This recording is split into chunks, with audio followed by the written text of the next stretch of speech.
Shalom, shalom, mishpacha, wahabarim. Shalom, shalom, mishpacha, wahabarim. Shabbat shalom.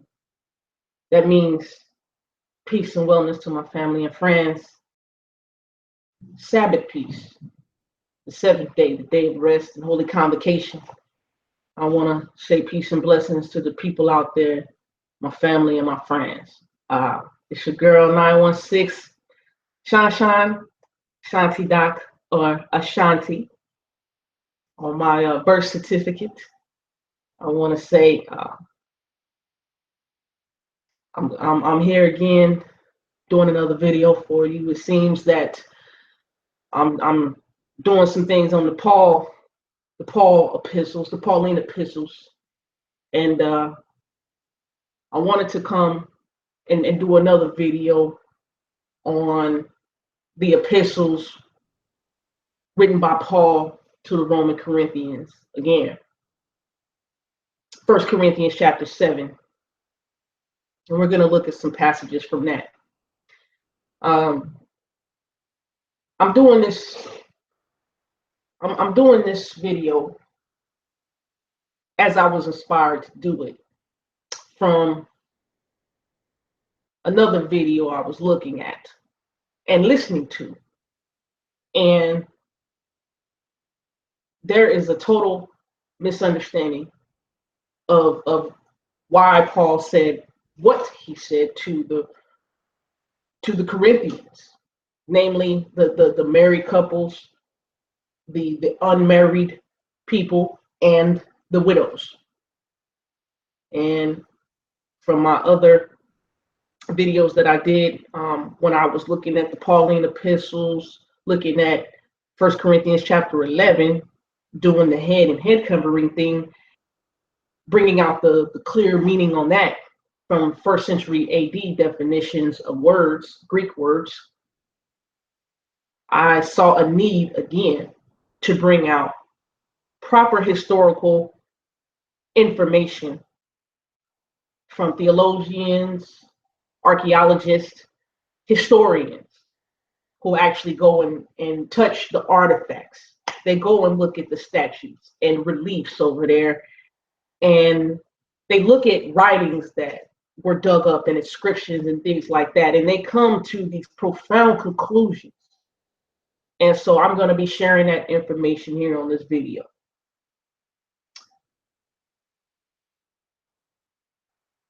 Let's see. Information. All right. So with that being said, let's get into it. I don't want to make this too long, but I know it's probably going to be long. This right here, if I can get the glare off of it. After Paul left Corinth, the influence of secular ethics and social change by Bruce Winter. This is a highly accredited author right here, historian, professor. I use this material for a lot of the information I brought out in my head and head covering series, a month or so back. And as you see, I got a different setting behind me, which is pretty cool. I'm not in the kitchen anymore. You know what I mean? It feels good to be out of the kitchen. It feels more comfortable to be in the cry, pray, and study room. I spend a lot of time up here conversating with the Father and things of that nature. So after Paul left Corinth, I'm pretty much going to be getting all of my information from here. I highly recommend this work of study to be added to your arsenal. This has helped me tremendously, bringing out proper historical context to bring Paul's letters to light, because they were responses to issues. And so we're going to see what these issues were when Paul was responding to the people. And knowing what the issues were in that time, in that area, for those people and what they were facing is helping us better understand as believers, especially believers in Yeshua the Messiah, or Jesus the Christ, as some will call it. It helps us understand So, when you understand better, you can interpret better. Okay. So let me get right into this thing. I'm going to be starting on page 215. This is chapter 10 from the book. It's called The Present Crisis and the Marriage Bed. All right. So I'm going to read a little bit of 1 Corinthians chapter 7, verses 1 through 5, since this chapter is going to be mainly focusing on those verses. All right. And I'm going to be reading from the Scriptures ISR, Institute for Scripture Research. That's what ISR stands for. All right. All right. It says, "And concerning the matters you wrote to me, it is good for a man not to touch a woman. But because of whoring, let each one have his own wife, and let each woman have her own husband. Let the husband render to his wife what is her due, and likewise also the wife to her husband. The wife does not have authority over her own body, but the husband does. And likewise, the husband does not have authority over his own body, but the wife does. Do not deprive one another except with agreement for a time, to give yourselves to fasting and prayer, and come together again, so that Satan does not try you because of your lack of self-control." All right. So this chapter in this book, I don't know if you can see that. Hold it up more. Right. Now I'm only going to be reading the highlighted versions. I'm probably going to be reading fast as I'm trying to get this done in a short amount of time. All right. All right. And the live chat is open if you want to say any comments or questions or just things of that nature. All right. All right. "It is good for a man not to touch his wife." And that's 1 Corinthians chapter 7, verse 1. The problem which gave rise to this question, that's the problem which gave rise to this question. It had to do with difficulties which were experienced by all the inhabitants of Roman Corinth. And we see this from chapter 7, verse 26. All right. And verse 26 says, "I think then that this is good because of the present necessity, that it is good for a man to remain as he is." And we'll get more in depth to bring that verse to contextual light as we go along reading. All right. All right. And the evidence for this crisis, right, affected two issues raised in 1 Corinthians chapter 7. So pretty much there was a crisis going on and Paul was responding. So we're going to get the historical context of what crisis was taking place during this time. All right. And of course, I'm going to bring out the time that was, right? All right. The present distress, which Paul refers, and its effect on Roman Corinth and the Christian community, that's what we're going to be discussing. All right. This section is called "The Present Distress for Corinth and the Church," or ecclesia, or the assembly, right? And we know ecclesia originally meant some sort of political gathering that started being used for the assembly of the believers of the Most High through His Son Yeshua, right? This section, the subsection of that is called "Present Distress and Grain Shortages in Corinth." I'll say it again: present distress and grain shortages in Corinth. After Paul left Corinth, a set of inscriptions unique to the first century AD was erected to one of its leading citizens, Tiberius Claudius Denipus. All right.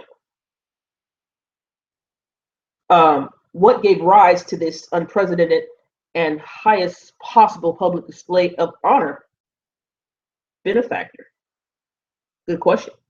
The answer may lie in the fact that Denipus was 3 times curator of the grain supply, which is curator ananai, right? And that meant, you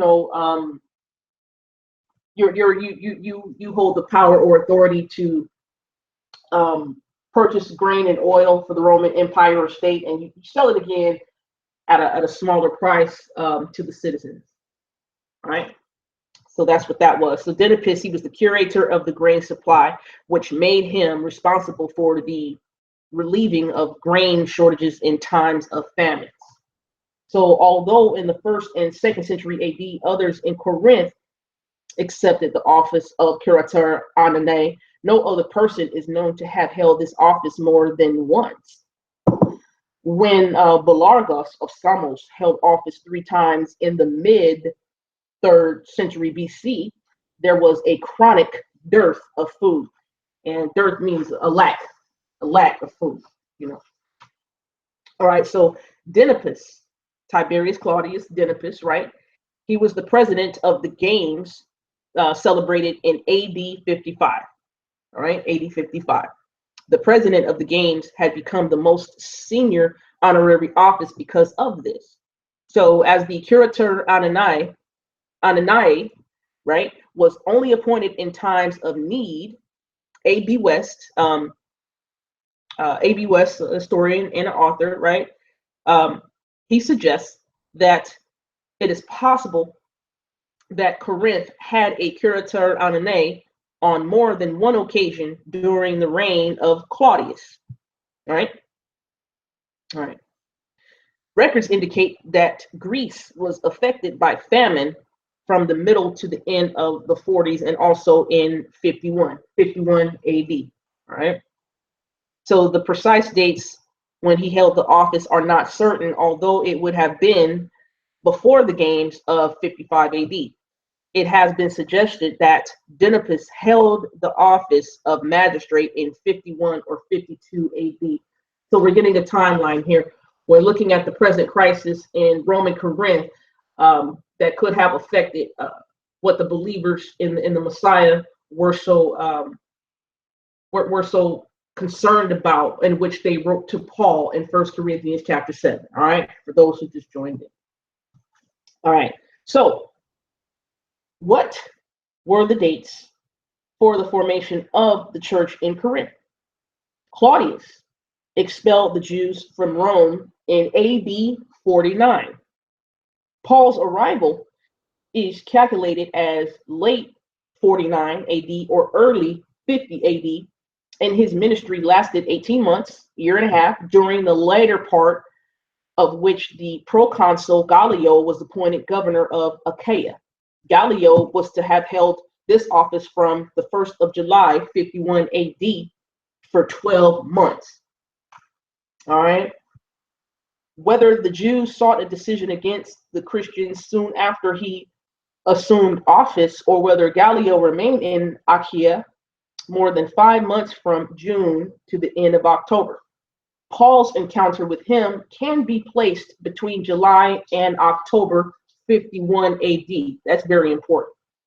The period between Paul's departure from Corinth and the writing of 1 Corinthians is considered to be not more than 3 years.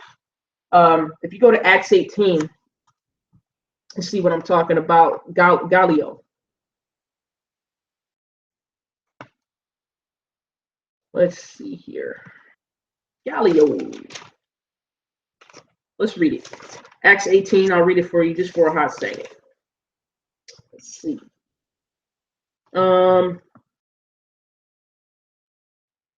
Acts chapter 18, verse 1. It says, and after this, Shaul left Athens and went to Corinth. All right. Verse number 2. And he found a certain Yehudi named Archelaus, born in Pontus, who had recently come from Italy with his wife Priscilla, right? Because Claudius had commanded all the Yehudim or Jews to leave Rome, and he came to them, right? Right. And if you go all the way over to verse 12, Acts chapter 18, verse 12, watch this. It says, and when Gallio was proconsul of Achaia, the Yahudim or the Jews with one mind rose up against Shaul or Paul and brought him to the judgment seat, saying, this one does seduce men to worship Elohim contrary to the Torah. And contrary to the Torah, they thought Paul was teaching against the law of Moshe, which he was not, right? And as Shaul or Paul was about to open his mouth, Galion said to the Yahudim, if it were a matter of wrongdoing or wicked recklessness, O Yahudim, there would be reason why I should bear with you. But it is a question of words and names and a law which is among you. See to it yourselves, for I do not wish to be a judge of these matters. Right? That's Gallio. So we're getting historical aspects, right? Bringing out proper historical context. And you get the dates and the times, and you get the magistrates or the people who have position that we know have a stamp as secular historical information says. It's really documented that these people existed, and they existed during a certain time. So you have to go back and match these things up in order to bring Paul's letters to light. All right, let me continue. Denipus could have well exercised the office of curator anane once during Paul's stay in Corinth. That's very important. It's very important, right? Because at Denipus, if there was a famine during one of his times as curator of grain, he was, probably rationing out grain as needed. When there's a famine, you can only give so much away to the people, right? Right. All right. Another subsection. It's called present distress in the East in the 40s and 50s. All right. It is important in discussing famine in the Principates of Claudius and Nero to note that the term reflects the situation created by grain shortages, and that resulted in a steep rise in price on the market through a crop failure or a regional dearth or lack from a succession of crop failures. All right, so there's cases of local famine that were frequent, and the reason is many of the major cities in the East were located in agricultural areas which were not capable of fully supporting them with grain. The planting of the Roman colony of New Corinth, right? Because there was a Greek Corinth and now there's a Roman Corinth. And the new Roman Corinth was planted as a Roman colony in 44 BCE, was not the result of a feasibility study undertaken to assess the adequacy of the agricultural infrastructure, right? Eusebius, he records in his time, Claudius, right? Famine seized the world. And a list of arrears for Egyptian taxes of 1,222 people who defaulted in the year 45-46 AD, increasing to 1,678 the following year, declining in 47-48 AD. All right, so in 50 and 51 AD, there were still defaulters. All right. Defaulting on their taxes. So there's an inscription. It's called SB 7461, and it indicates that taxpayers were unable to meet their obligations and fled the city to another nome, to which a request was made for them to be brought back under armed guard. So in spite of Egypt's reputation as a grain bowl for Rome and the East, its inhabitants suffered financial hardship and shortage of food in this period. We're getting somewhere this whole time. All right. You have to lay the groundwork of the foundation for what's going on in 1 Corinthians chapter 7. That's what we're getting to. All right. P. Garnsey notes, Flooding and food shortages, which affected numerous states in Greece in the 40s and 50s. There were a lot of flooding and food shortages in the 40s and 50s. So Suetonius, another historian, verifies that the food shortages of AD 51 were the result of crop failure and does not limit it to one location. So this evidence as to the epigraphic witness of Denipus and allows that in Corinth there were grain shortages 3 times during the reign of Claudius and the early principate of Nero. J. Wiseman places at least one such occasion when Denipus was curator anane, and curator anane is the what did I say it was? It was the political power, the person in position to purchase oil and grain and give it out to the poorer people at a lower price, right? So J. Wiseman again, he places Denipus as the person who purchased oil and grain at this time, and this was during Gallio's proconsulship in Achaia in AD 51. All right. Might have to play this video again, take some notes. This is good stuff. This was good stuff when I went through it. We're going to look at a section now called the social distress caused by famine. A 2nd century AD Ephesian inscription notes in its preamble the expected response to famine. Seneca, right? He was a philosopher, right? He was writing of the problems in Rome in AD 41, and he says we were threatened with the worst evil that can befall men, even during a siege, the lack of provisions, at the cost of the city's destruction and famine and the general revolution that follows famine. What's going to follow famine? Feast of famine, huh? Woo. Of problems in AD 32, Tacitus wrote the excessive price of grain all but ended in rioting in Rome, and large demands were made for several days in the theater. Starting to put some things in place. P. Garnsey observes that the fear of famine, rather than famine itself, was enough to send people on the rampage, as in 57 BCE or AD 51. Right? Hungry people do not listen to reason, Seneca observed, and his nephew Lucan the poet said, the grain supply provides the mainsprings of hatred and popularity. Hunger alone sets cities free, and reverence is purchased when rulers feed the lazy mob. A hungry population knows no fear. Now, yeah, you guys, you need to eat. You're going to have a riot. If there ain't no food, you just going to go get it.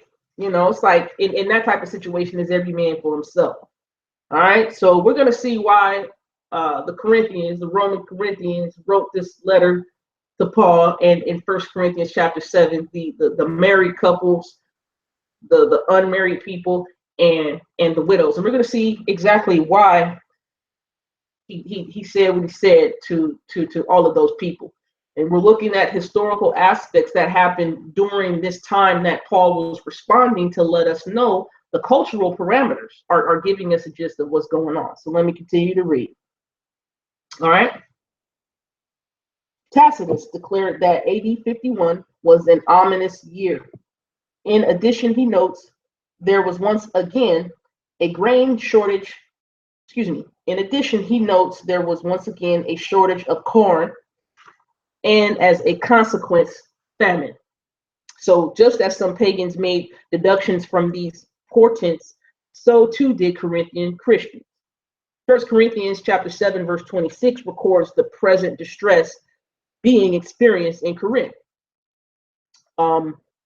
Thucydides speaks of situations where cities were forced to face conditions of dire necessity, which included severe famine, and thus makes a connection between the distress and famine.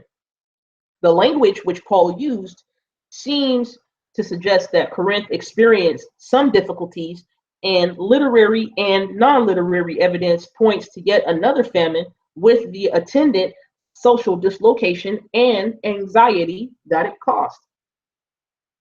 Agabus's prophecy of a famine was seen to have been filled. Acts chapter 11, verse 28. From the time of the worldwide food shortage under Claudius, there was a heightened expectation of the Perusia, as witnessed in the Thessalonian letters of Paul.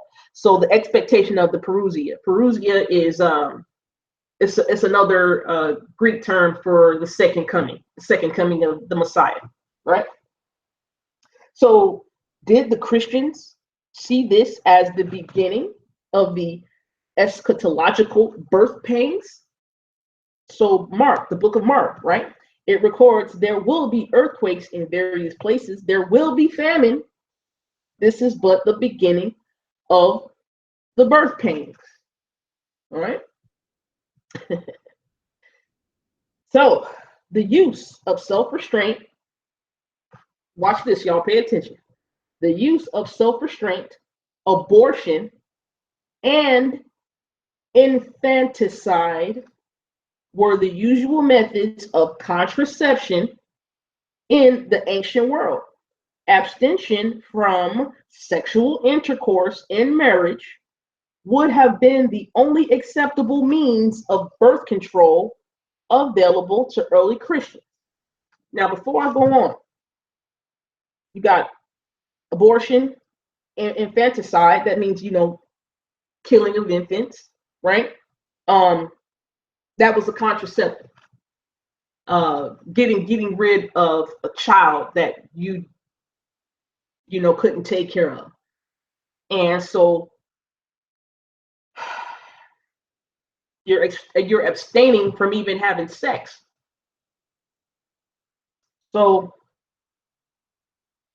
we're going to ask a question, and it's going to get answered. Is this the thinking that rests behind the request of the Corinthians for confirmation of their action? So what did I read? I read 1 Corinthians chapter 7, verse 1. What did it say? Let's go back to it. I'll flip back to it. It says, and concerning the matters you wrote to me, it is good for a man not to touch a woman. So we're going to see what the verbiage means and all this stuff. And we're going to get this question answered as to why these people even wrote Paul such things, and why Paul had the response of what he did. We have to see, we're going to see idioms, euphemism, things of that nature, along with this historical context being brought to light. All right. So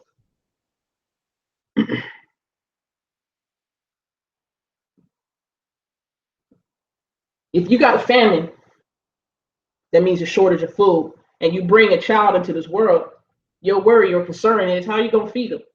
Your worry is and concern is you got all these riots, and something might happen to you, and you're not around to even take care of these kids, and then the kids just gonna end up dying anyway. So the mindset of the Roman Corinthians was probably like, why should we even have children? Why should we even have sex, which gives the possibility of bringing children forth? So we're going to see what I'm talking about a little further. All right. So familiar and sexual language. So does 1 Corinthians chapter 7 verse 1 confirm that the question is about sexual abstinence between husband and wife? Can this question be read as it is good for a man not to touch or have sexual intercourse with his wife? This rendering of the sentence makes use of a personal pronoun which is not in the text, and the translation of gune as wife and not woman for either is possible. The term gune, or gune, that's where we get our word in English, gynecology, the study of the woman. Right? All right. And you're gonna hear that a little further as I read. The term gune for a wife is to be found in non-literary sources, like marriage contracts. It can be translated as wedded wife, gune gamete, in contrast to a concubine and a wife. For a woman who had lived in a recognized form of union, but without a written contract, as has been living with him as his wife. So these are clear references to a man's wife without the use of the personal pronoun in both legal, non-literary sources and personal references in literary sources. So familia terminology, the use of gune in 1 Corinthians chapter 7, verse 1 reflects this. In Greek marriage language, a woman referred to a wife. The verb I touch, what's that? Hop to my, and I'm in my beginning stages of biblical Greek. I'm actually reading the Greek words, right? So the verb I touch, right? Hop to my is a euphemism for sexual intercourse. So these words were also used as synonyms in the semantic field of sexuality to refer to intercourse and have comparable synonyms in Latin. It is appropriate then to translate 1 Corinthians chapter 7, verse 1 like this.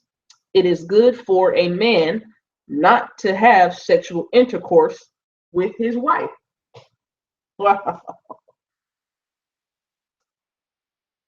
Mm. The meaning of the sentence in 1 Corinthians chapter 7, verse 1, we ask next, does this make sense of the following verses? Right? Paul argues firstly that their conclusion does not take into account the problem of the possibility of immoralities, which is porneia, right, within marriage.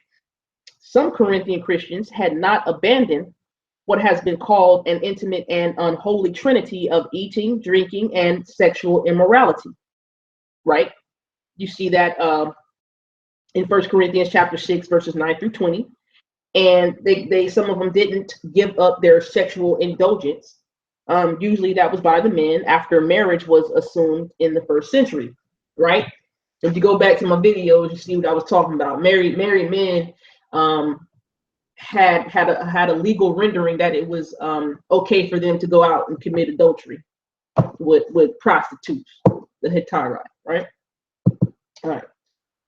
Paul's deep concern about adultery can be justified because of the consensus in the first century that adultery by a man was not wrong unless it infringed Augustus's law, where adultery involved a woman of high status. The call is to each married person to recognize that the essence of marriage rests in the mutual sexual obligation where each, for example, every husband must have his own wife and each wife must have her own husband, right? The word have carried the same connotations in the ancient world as it does in the present day marriage service, where the presumption of sexual consent and sexual intercourse is expressed in the sentence to have and to hold from this day forward. The husband is told that he must fulfill his sexual obligations to his wife. So when Paul refers to an obligation, it would be seen as a binding commitment on the part of both the husband and the wife. Paul is stating here that there is a binding commitment on the part of the husband to fulfill his sexual obligations to his wife. He then proceeds to tell the wife that she has exactly the same duty towards her husband, right?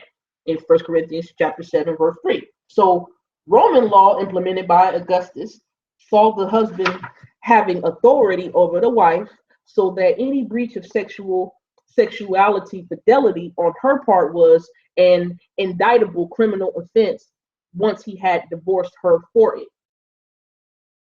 See, that's where the authority over the wife comes from. It comes from the Greek and the Romans. It does not come from the Tanakh. And you can go back and look at my head and head covering series videos. I did about 3 of them. I present pretty much the same historical information that you can see what I'm talking about and verifying, right? Right. I'm gonna read something real quick. From Roman Wives, Roman Widows. I want to read something about sexual intercourse real quick. I'm going to read a portion from here because I have heard, and there's some people who do believe that sex is only, they believe that sex for a man and a woman, okay? Some people believe that sex for a man and a woman who are married is only for procreation, right? Now, I tried to find this in the Tanakh or in the Old Testament and the New, and I couldn't find it. So I don't know where people got that idea from until I read a portion of this. I'm going to read it now. I'm going to go to page 68. Roman wives, Roman widows, page 68. Let me read y'all something real quick. All right. According to Cato, a wife cannot dare to lay a finger on you if you commit adultery, nor is it the law. Musonius condemns fornication by young men as a severe failure in the virtue of self-control. His basic thesis on sexual excess is that it is a significant part of a life of luxury and self-indulgence and therefore unlawful. Peep this part. Sex is for procreation, not pleasure seeking, even in marriage, is his opening provocative statement. Musonius. You can look that up. One of them Greek philosophers. That's who Musonius is. He's a Greek philosopher. I just wanted to put that out there real quick. Let me continue with this video. All right.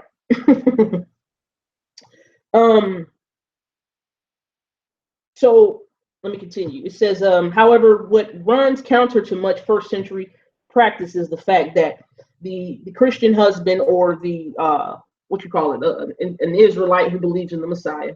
As you know, sometimes when people call themselves Christians, they don't understand they're calling themselves Israelites who believe in the Messiah, who came the first time, you know. But we have to put the distinguishing factors and titles on things. And I just call myself a believer in the Most High through His Son Yeshua. Yes, I do believe in Yeshua, right? So let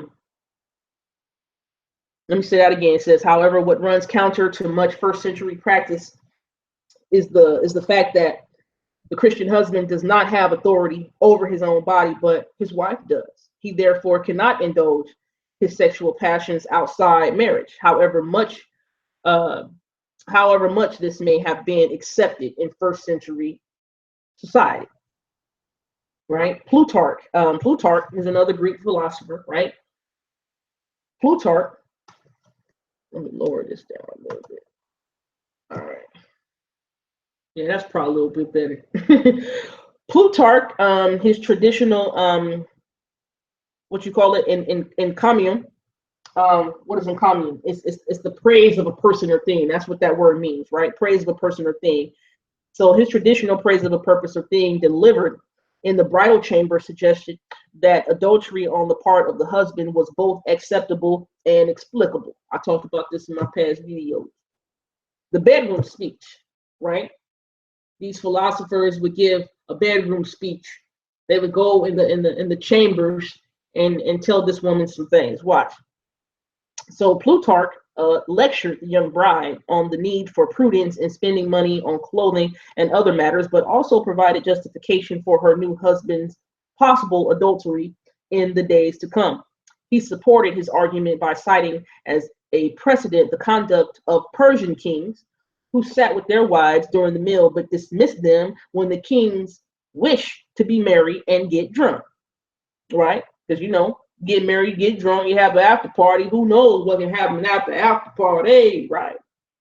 He explains to the young bride, if therefore a man in private life who is incontinent and dissolute in regard to his pleasures commits some peccadillo with a paramour or a maidservant, his wedded wife ought not to be indignant or angry, but she should reason that it is respect for her which leads him to share his debauchery, licentiousness, and wantonness with another woman. So Plutarch was telling these married women or anybody who gave this bedroom speech, right? The bedroom speech was saying, look, I know, wife, you young and everything, but let me holler at you and tell you this. You know, you would not want your man to release this type of lust towards you through sex. So he's got to release it to another woman because he has to release his lustful stuff with another woman, but he can't release that with you because you his wife. He has to release good and pleasant things. You know what I mean? That's what that sounds like. I don't know where they get that from. So another view was expressed by the Stoic philosopher Musonius Rufus, right? Musonius is the one I just read in Roman Wives and Roman Widows, who came up with the idea that sex between a man and a woman is only for procreation. That's who came up with that idea. So he's gonna express another view here. I'm gonna read. Watch this. He says men who are not wanton or immoral are bound to consider sexual intercourse justified only when it occurs in marriage and is indulged in for the purpose of begetting children, since that is lawful, but unjust and unlawful when it is mere pleasure seeking in marriage. Now, I'm going to tell you, I'm married. I got to be real as a human being, as a woman. That's not true. You know what I'm saying? A woman only has a small window to get pregnant in anyhow. You know what I mean? So if a man and a woman married who having sex to enjoy each other, you know what I'm saying, and come back and connect and solidify that oneness, I don't see no problem with that. It's an energetic connection. You know what I mean? It keeps the fire burning and going between a couple, a married man and a married woman, right? Right. So if a married couple have sex outside the window of getting pregnant, the woman's not going to get pregnant. All right, let me continue with what Musonius says. He says, but of all sexual relations, those involving adultery are most unlawful, and no more tolerable are those of men with men, because it is a monstrous thing and contrary to nature. Yes, they did have homosexuality back then, right? If the Father told you not to indulge in these things, in Leviticus 18 and Leviticus 20, then of course, there must have been some homosexuality going on back then, right? Even that far back. So, but furthermore, leaving out of consideration adultery, all intercourse with women, which is without lawful character, is shameful and is practiced from lack of self-restraint. That's what Musonius says. So he's arguing how inappropriate it would be for a husband to have sexual relationships with his slave girl, condoning it no more than he could his wife involving herself with a male slave. That's moral, right? So elsewhere it is said of married men that such persons are thought to have given up promiscuous sex and to look each to his own wife and to her alone. The distinction with Paul's comments is that he is not speaking about the advantages of marriage, but given the above interpretation of the necessity of sexual intercourse in marriage because of the problem of immoralities, right? Immoralities.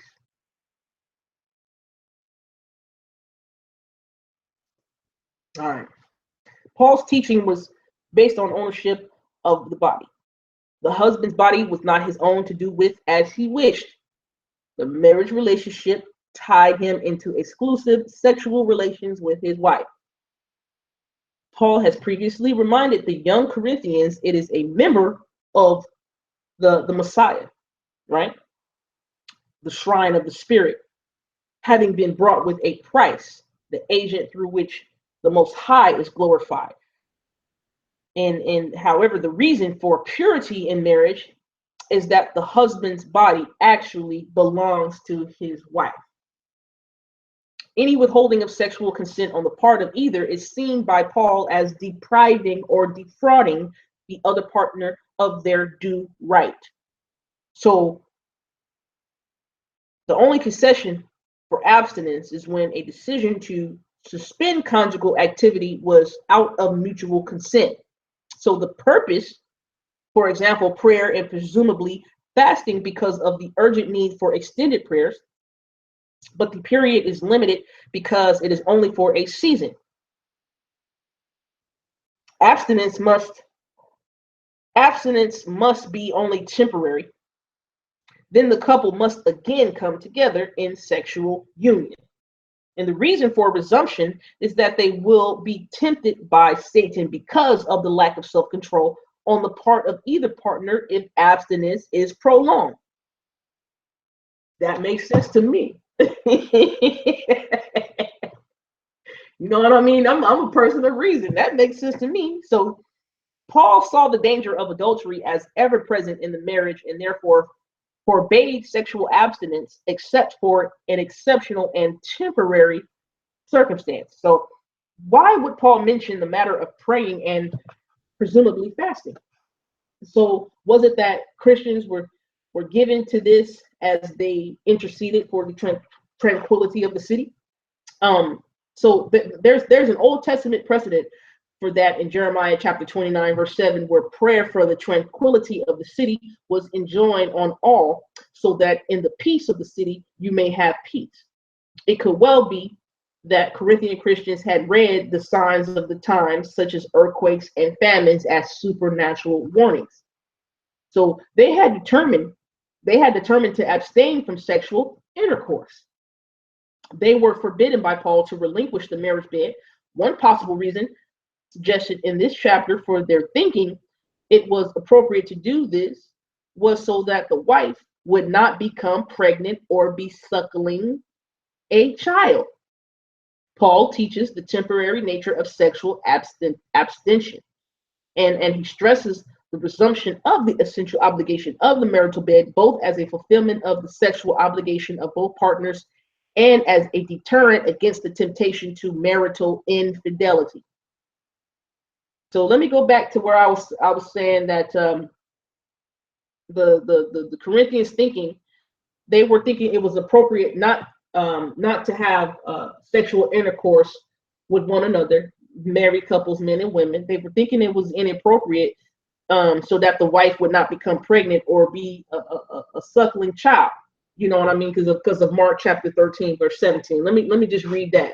You know, famines in the land and things like that. You got a famine, you're gonna have a difficulty feeding your seed, feeding your offspring.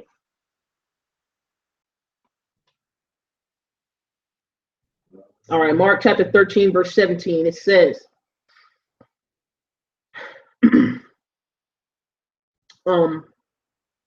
it's the Olivet Discourse, right? It's the Olivet Discourse, and the second coming was prophesied in portions of Mark 13 and Matthew 24, right? So Mark 13, verse 17 reads, "And woe to those who are pregnant and to those nursing children in those days," right? See, these people were getting taught the gospel, so they had the gospel on their mind. Like, wait a minute, hold up, you know what I mean? we read or we got taught about the Messiah's words talking about this parousia or second coming, and these were the signs and signals that the second coming was near. Wife shouldn't be pregnant, right? Woe to those who are pregnant and nursing children in those days. Right? All right.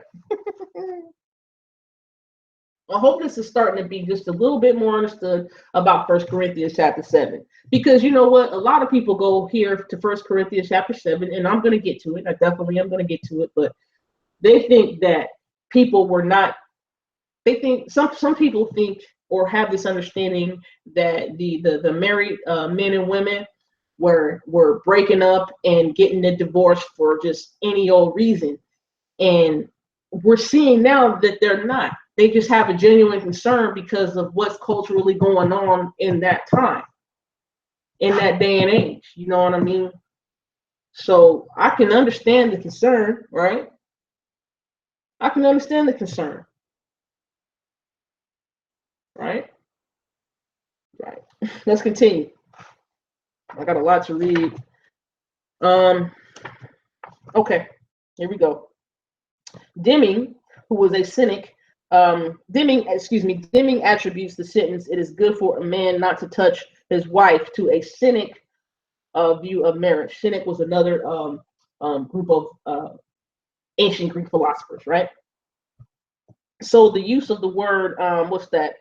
Um, scale, and scalazo, right? In the Stoic Cynic tradition, which he has taken as his starting point. So the history of the noun shows initially it meant leisure.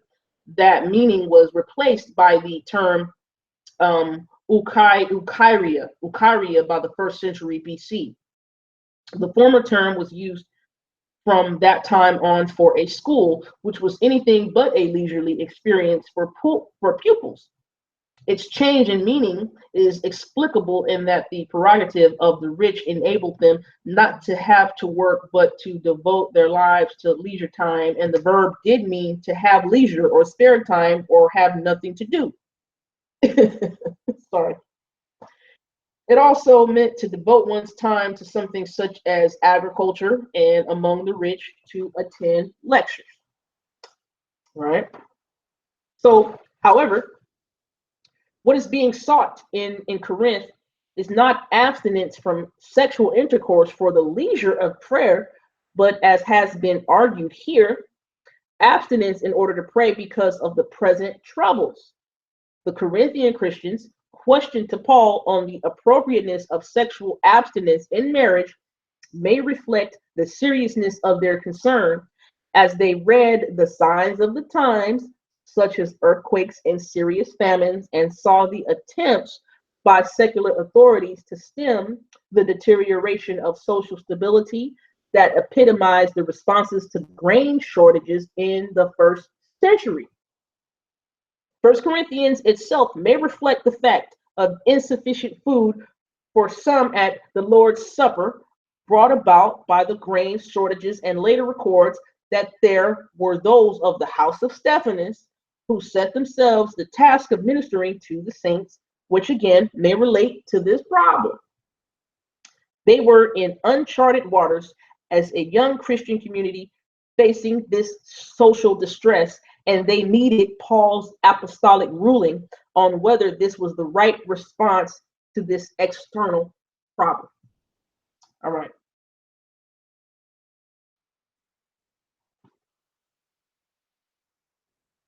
And thank you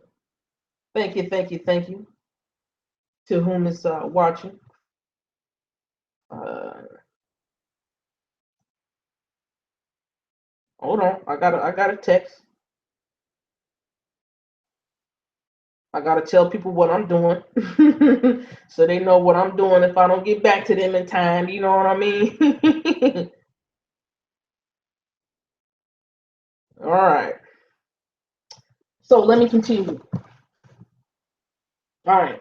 So we're going to look at an appendix part. Now, this part is very vital to First Corinthians chapter 7 because it's all a part of this, right? This is called the forward referent of the neuter demonstrative pronoun in First Corinthians chapter 7, verse 6. Neuter, that's where we get our word neutral. It's like in the middle. You know what I mean? It's not far to the left, it's not far to the right, it's neutral. So the neuter demonstrative pronoun. Demonstrative pronoun, it's in our English vernacular, it's the words this, that, these, and those. All right. All right. So if you look at First Corinthians chapter 7, verse 6, it says, "And I say this as a concession, not as a command." So Paul is very specific and clear and concise when he's given a suggestion solely from him, or when he's given a commandment by the Most High Yahweh to give to the people. All right. And we're going to see that here. Just a hot second. All right. Let's see. Okay. Does the discussion of this particular issue end at verse 5 in 1 Corinthians chapter 7? That's the question. So some have suggested that the neuter demonstrative pronoun refers to marriage in chapter 7, verse 2. But because of the temptation to immoralities, each man must have his own wife, and each woman must have her own husband. Thus, they have concluded that Paul sees marriage as a concession to the lack of self control and a less desirable option for Christians. Others see the phrase by way of concession, pointing to temporary sexual abstinence, and this, the word this, refers to Paul's whole response to the question raised by letter by the Corinthian Christians. Paul is therefore seen to agree with what some understand as the Corinthians' position on celibacy in verse 1. Others see this demonstrative pronoun referring back simply to verse 5, where Paul lays down the only grounds for not fulfilling conjugal obligations for those married. So commentators on 1 Corinthians have themselves seen how important the word this is in determining the overall interpretation of the passage. So in this appendix, it is argued on grammatical grounds that the neuter demonstrative pronoun this, when used with the verbs of saying, as in chapter 7, verse 6, refers to the subordinate clause introduced by that, hoti, or an implied that, as in 1 Corinthians chapter 7, verse 7, and its place in the sentence gives a clue as to the importance of the forward referent, right? All right. The role of this and that in 1 Corinthians chapter 7, verses 6 and 7. So watch this. Verse 7 says, for I wish that all men were even as I myself, but each one has his own gift from Elohim, God, the power, one in this way and another in that, right? So in Greek grammar, the neuter demonstrative pronoun this, the how you say it, tuto, has a number of functions. It can refer to a neuter nominative, it can refer to a neuter nominative or accusative noun, pronoun, or relative pronoun, right? And I want to show you something real quick. Now, this is also I'm saying, like the Greek, I'm actually reading the Greek. Let me show you this letter under my under my right hand middle finger right there. See that? When words come up like this, I'm actually reading that. Okay, I'm working on my syllabification with my beginners in learning biblical Greek. Right? Shabbat shalom, sis Sapphire. What's happening, Captain? No, what's happening, sis? Shabbat shalom, peace and love. Thanks for joining us, sis. This is some good stuff.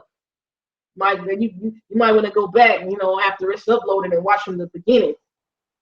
Woo, wait. All right, let me continue. So, the neuter demonstrative pronoun this has a number of functions. It can refer to a neuter nominative or accusative noun, pronoun, or relative pronoun. It is also used as preparation for a subordinate clause with hoti found or implied in 25 cases. So common was this usage in classical and Koine Greek that the conjunction hoti could be omitted before the subordinate clause because tuto was sufficient to indicate it. All right. Accordingly, the word this in 1 Corinthians chapter 7, verse 6 could well be preparation for the objective clause in verse 7. All right. So it should be also noted that hoti is used with the neuter demonstrative pronoun in Paul as it is by other writers when the clause which follows is to receive special emphasis. The placing of the neuter demonstrative pronoun at the beginning of the sentence gives even greater emphasis to what is being said, as in 1 Corinthians chapter 15, verse 50. This, I tell you, brethren, that flesh and blood will not inherit, right? Will not inherit the kingdom. So that's tuto de, what is that? Tuto de femi,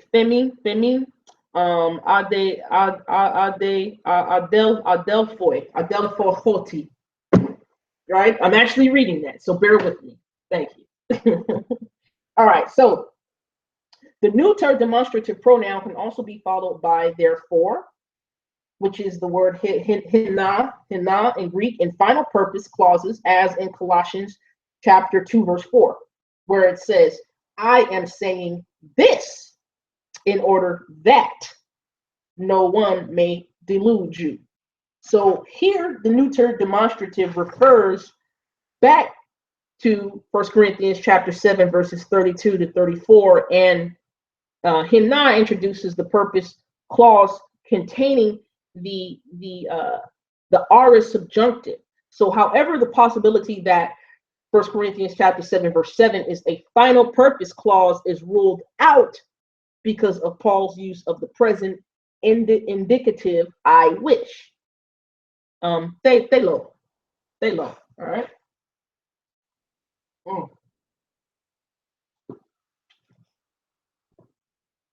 All right. What time is it? Oh, I'm making pretty good time. Okay. So also important to our discussion of 1 Corinthians chapter 7, verses 6 to 7 is the fact that haughty is a conjunction used to introduce the objective clause after verbs of seeing or knowing, thinking or saying. And the following examples from the Pauline corpus demonstrate that this was not simply a classical Greek construction. And some examples are, from Romans chapter 2, verse 3, Romans chapter 6, verse 6, 1 Corinthians chapter 15, verse 50, like I was saying. So the verbs of saying followed by an objective clause assume the conjunction haughty. So in 1 Corinthians chapter 7, verse 6, it is therefore grammatically possible that the verb I am saying introduces an objective clause in the following verse, and the forward place of the neuter demonstrative pronoun in the sentence is meant to give special emphasis to what is to be said. The particle Paul used to begin the subordinate clause in 1 Corinthians chapter 7, verse 7 is not haughty, but either guard or day. So if it were gar, then the sentence would read either I wish indeed, and that's stelo gar, or to be sure I wish. However, the need to use indeed to stress the fact seems unnecessary. My phone blowing up tonight. Well, I'm gonna fire up.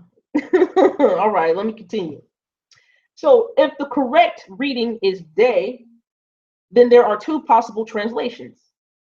And this I am saying, that I wish all men were as even I myself am, where there is a where there is a causal connection which is less direct than gar.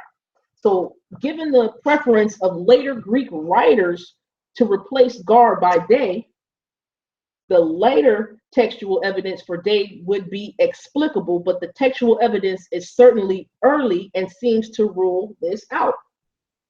If adverbial meaning was given to day, which means rather, the word rather, right?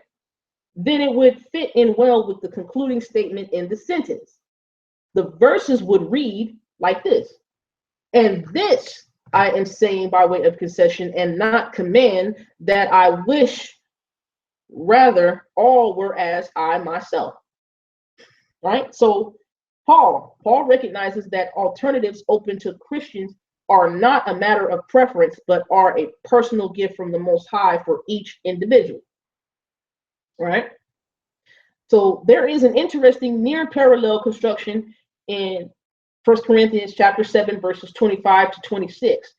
After stating in verse 25 that he has no command from the Most High, Yahweh, he goes on to say in verse 26, I think, therefore, this to be good because of the present distress, that it is good. Right? The present distress. So comparing what Paul writes in verse 6 of chapter 7 and verse 26, we see that the place of the neuter demonstrative in verse 6 puts stress on the Pauline concession which follows, which comes after. right? Which comes after. While in verse 26, it introduces Paul's own conviction as the subsequent discussion demonstrates. Mm-hmm. So now with this information that I'm bringing now, you can go back and look at 1 Corinthians chapter 7, and you could start to see that people were not just divorcing for any old reason. You know what I mean? People were not asking Paul this stuff for any old reason. They didn't just have any old marriage problems. You know what I mean? They were not fighting over, which way to put the toilet paper, up or down. They were not fighting over which location to squeeze the toothpaste out from. You know what I mean? They were not arguing over that. You know what I mean? They were not having any marital spats over stuff like that. They were actually dealing with some stressful times in their day, location, and age, right? All right, let me continue. So if the word what did I say? Hold on.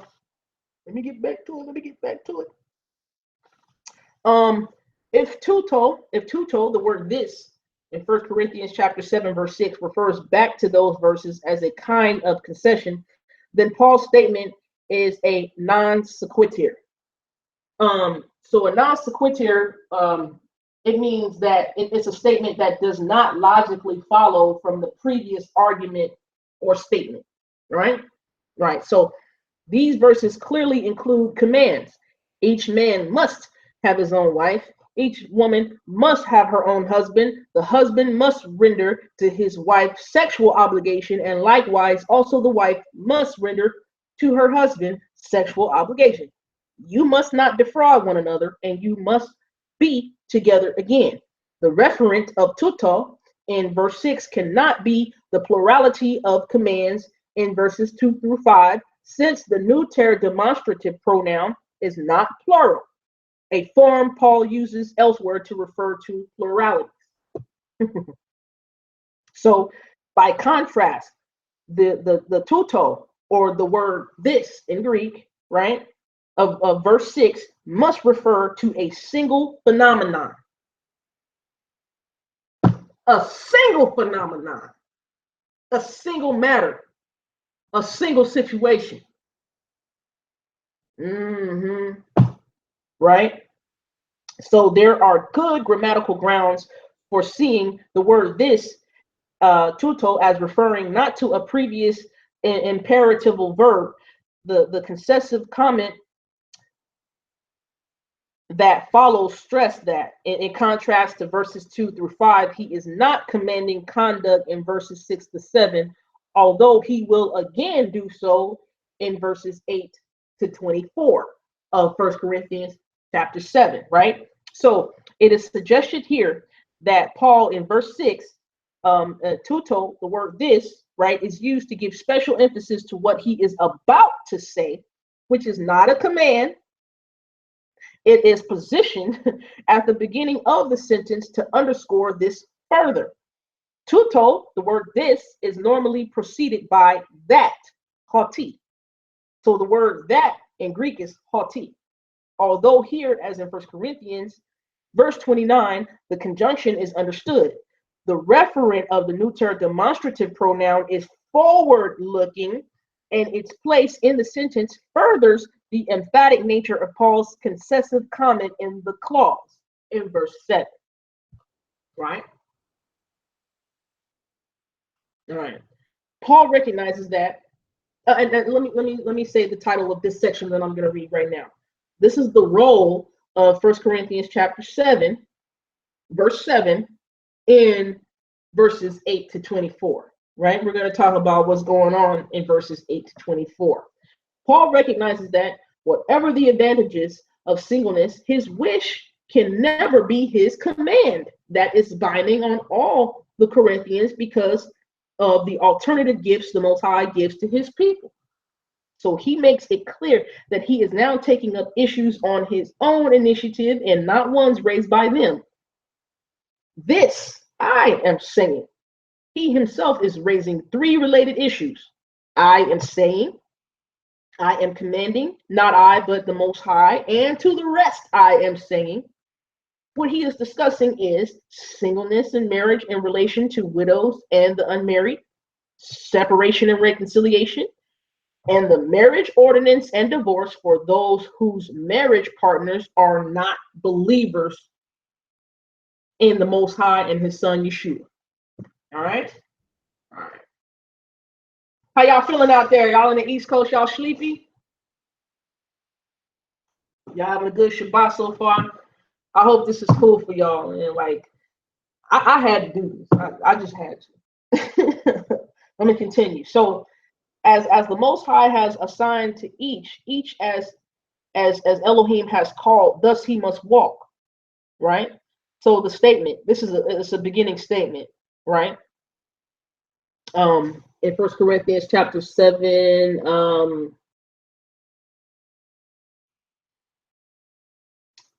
What is it? Verses 17 to 24. Right. Having stated this at the beginning of the passage, Paul repeats the command twice, each in whatever calling, brethren. In this you must remain with Elohim, God, the power, right?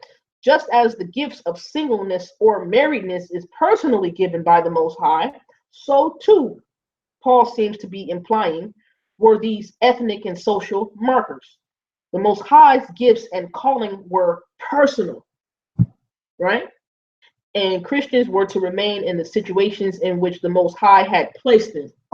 I always stress what I do in my walk is for my personal relationship with the Most High Yahweh, the Lord God of Israel. Right?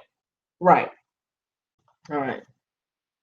So together, and we're gonna read one more chapter after this, y'all. I got to get through that chapter because it's gonna give you the meat and potatoes of verses 25 through 38 of 1 Corinthians chapter 7, right? And it's also going to discuss some other passages here about what Paul said to the unmarried people, the married people, and the widows, right? I'm gonna bring out some meat and potatoes. Hold tight. So together with an individual's marital status, they were personal gifts or callings from the Most High. In this context, the word for calling, what's that? That's klesis, which can also mean class, klesis, right, is a synonymous term for gifts in 1 Corinthians chapter 7, verse 7. So in conclusion, resolving the function of the neuter demonstrative pronoun has been shown to be crucial for interpreting this passage. So it's good to get a good understanding of the Greek language, how it's used in first century AD, so you can get a proper understanding of Paul's letters. Let me show you guys what I started to use.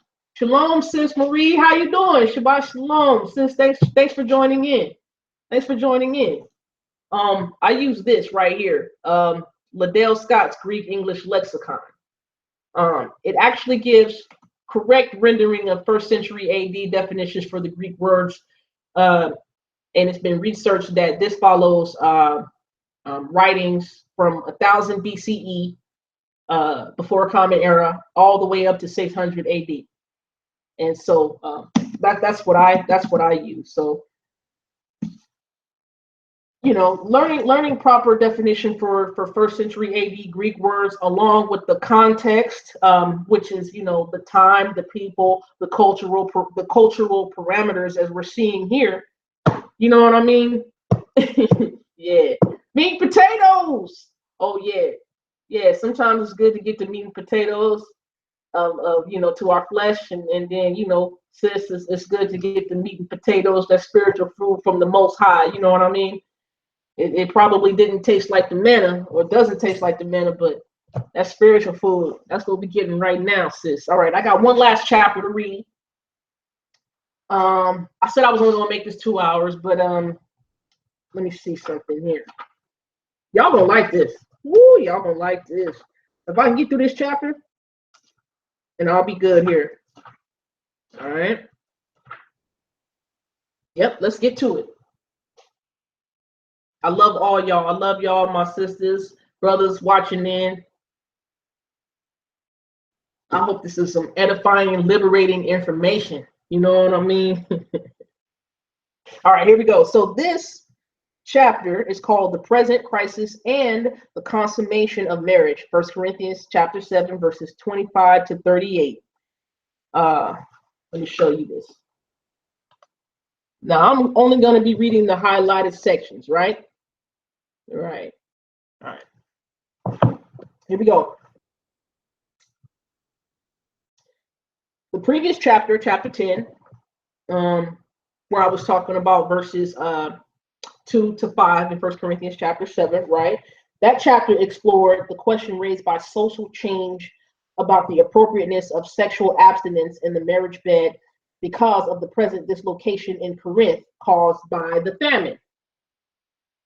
It was natural, therefore, that a supplementary question should be raised as to whether believers in the Most High Yeshua who were betrothed should proceed to consummate their relationship by marrying, given the same present difficulty in Corinth. All right? All right.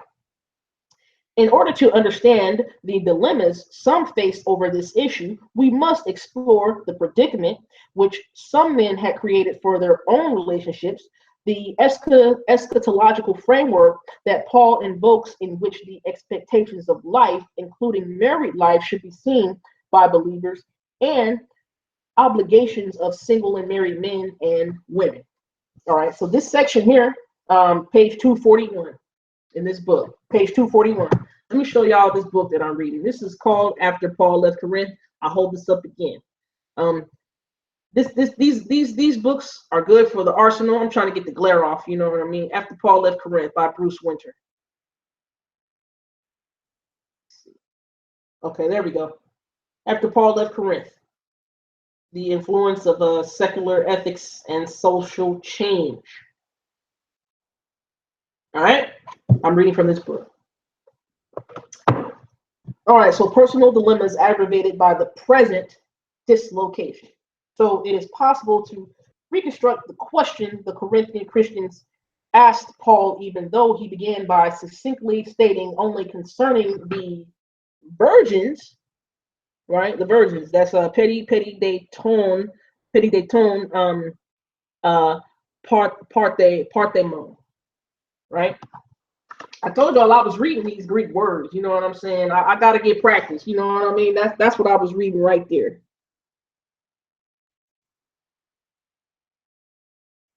Right. So a lot of our English vernacular, like I said, comes from a lot of Greek words. Like cardia means heart or the inner self, and you know that's where we get the word cardio and the word cardiology, right? Anthropos means man or human being, right? What's the study of man? Anthropology.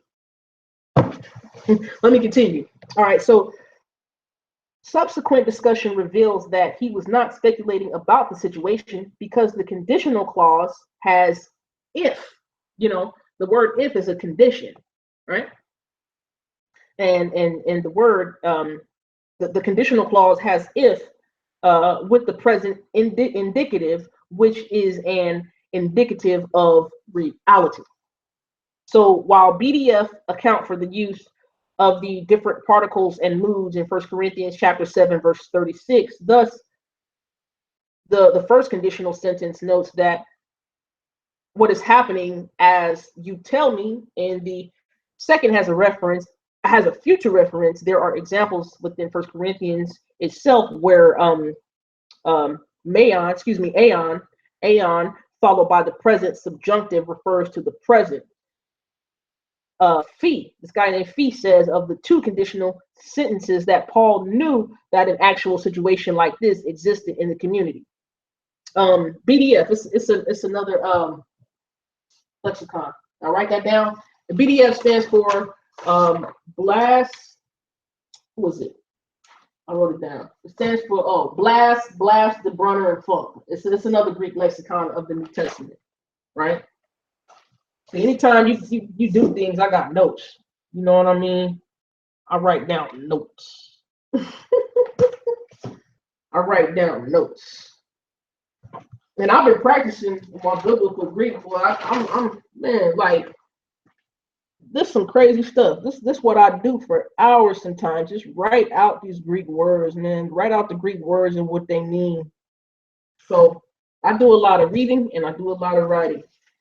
But don't think that I don't do a lot of partying. I do a lot of partying. Matter of fact, I'm going to go see me a comedy show tomorrow night. So, man, let me get back to it. All right. Actually, before I continue, I want to read the verses of which this section is more so highlighting, right? And then I'll go back to some verses here. 1 Corinthians chapter 7, verse 25. It says, "And concerning maidens, I have no command from the master, but I give judgment as one whom the master in his compassion has made trustworthy.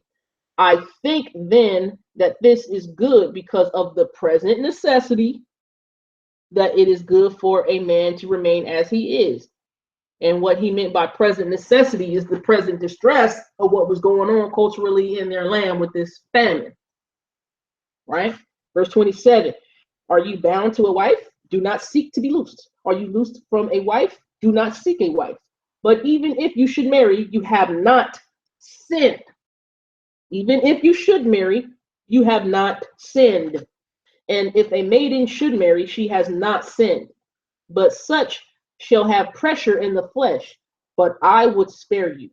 And this I say, brothers, the time is short, so that from now on, even those who have wives should be as though they had none, and those who weep as though they did not weep, and those who rejoice as though they did not rejoice, and those who buy as though they did not possess, and those who use this world as not misusing it.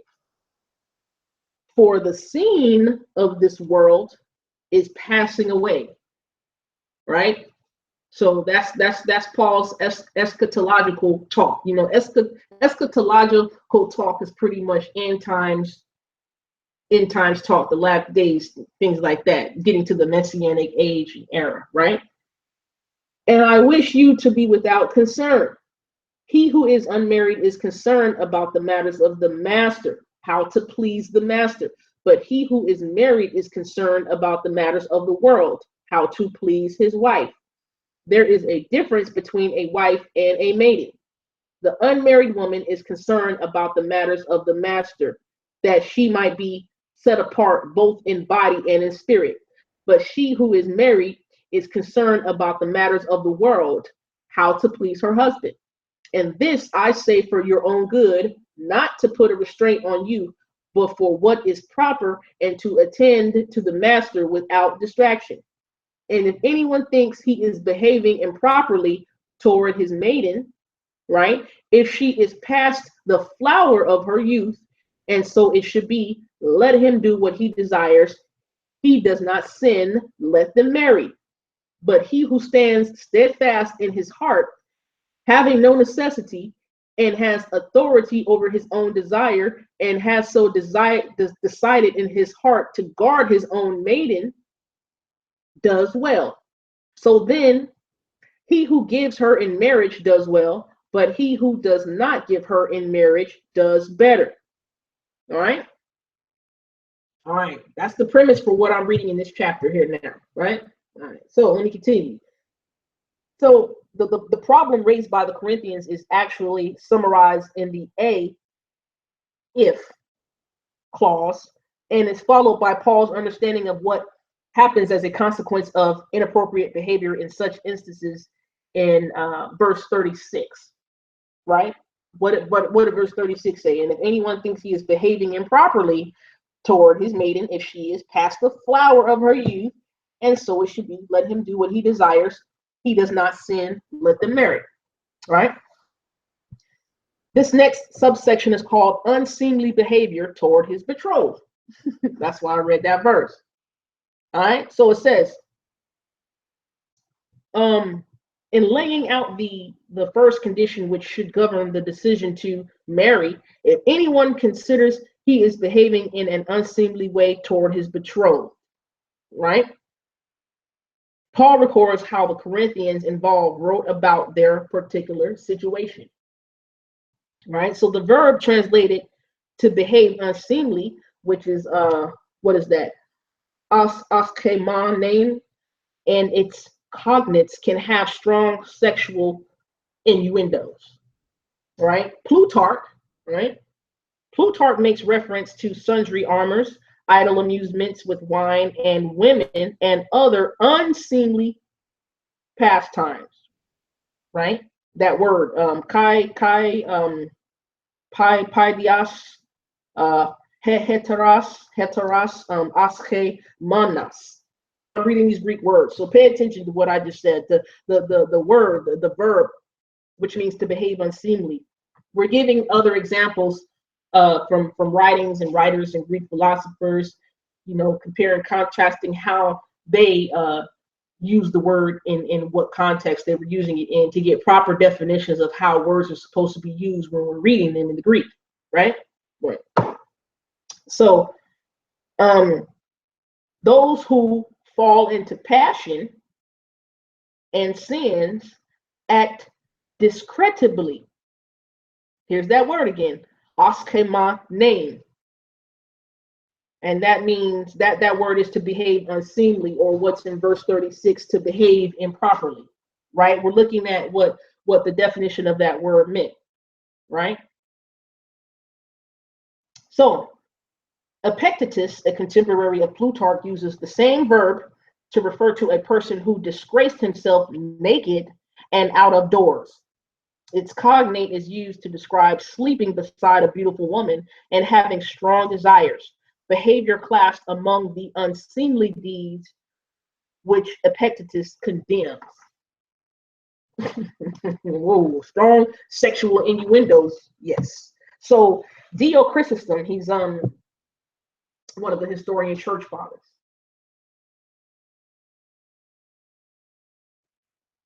Oh, okay. Shalom, Mother Malaka. Thank you for joining in. I'm glad you've been watching. I hope this has been edifying and liberating, and actually cleared up some things we probably misunderstood about First Corinthians chapter 7. All right. Let me continue. Dio Chrysostom says of those who became dissolute and drunk at a private banquet where after dinners included sexual intercourse with courtesans, right? The after party. See, the after party ain't nothing new. They call them after dinners over there in Roman Corinth. You know what I'm saying? Oh my gosh. All right. A courtesan was declared indecent because she uttered licentious phrases from her chamber. So the word askemaneo and its cognates could also describe unbecoming or inappropriate behavior judged to be so by the norms of that society. Woo-wee. Glad you're enjoying this, sis. All right. The survey of literary writers and non-literary sources contains some 87 occurrences of this word and its cognates, and provides overwhelming evidence that within the context of male and female relationships, the word to behave unseemly has sexual connotations. So Paul himself uses the cognate and its antonym in 1 Corinthians 23 to 24 to describe the private over against the presentable parts of the body. So the unpresentable parts, which are called ta, what is that? Ta, aske, mana, right, of the human anatomy, i.e., or for example, the reproductive organs are treated with a greater modesty than the present ones, than the presentable ones, right? And so, the statues of Roman Corinth portrayed women and men clothed, in contrast to the Greek tradition of the naked human form. That's why y'all see all these statues out here, you know what I mean? With these people private parts. I know why. Where'd they get that from? That's what they was doing back then. Good grief. These Greeks, boy, they had some ways about them. Shabbat Shalom, Z9. What's happening? All my sisters in the building. Sabbath blessings and peace. You know what I mean? Yeah, you gotta listen. You gotta go back and listen to the beginning. You know, bringing out some great context here. All right, so let me continue. So the verb, actually, on the evidence of enraged couples, Treghiari notes there is unfortunately very little evidence which might cast light on how the relationship of an engaged couple was expected to develop before marriage. Were even young sponsi allowed time together so that they might get to know each other? What were the standards of chaperonage? Oh, okay, the word sponsi. It's where we get our English word spouse. See, I told you a lot of these Greek people like me. I don't like the Greek. You do understand the Greek because a lot of the language you speak comes from the Greek. Let me continue. So, the virgin needed to be protected from seducers, but the phobia of premarital sex with a sponsus does not seem to occur until the empire became Christian. Sponsus, spouse, right? All right. Now the sponsus, that spouse was the bridegroom. Okay. The sponsi is a spouse. The sponsus, right, is the bridegroom. Right? Okay. Musonius said that above all, a woman must be chaste and self-controlled. She must, I mean, be pure in respect of unlawful love and not a slave to desire. For Paul's Corinth, where for 110 years Roman and not Greek culture had prevailed, the Latin term pudicus, could be used of a sexual, respectable male. For example, one who did not do certain things. Although the parameters set for sexually admissible conduct for each young man is naturally unknown. All right. All right. So in verse 36 of 1 Corinthians chapter 7, however, Paul refers to a very important aspect of shame in Roman culture. Right? It was not simply guilt because of a sexual misdemeanor with other women, but it was with or towards his betrothed. Right?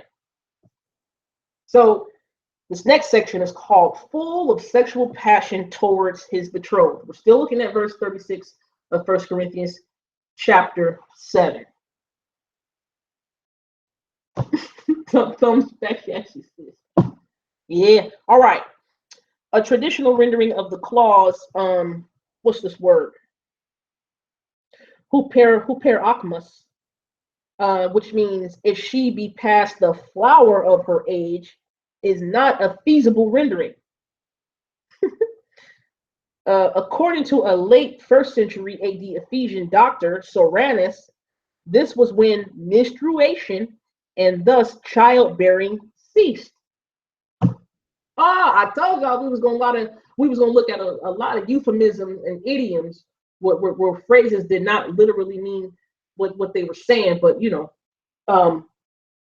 the phrase "if she is past the flower of her youth," that meant that that was when menstruation and childbearing went away. That's what we call today. What we call it? Menopause, right? See, it's always really cool to bring ancient terms to modern day terms so we can fully understand the scriptures and the passages, verses that we read in the Bible, right?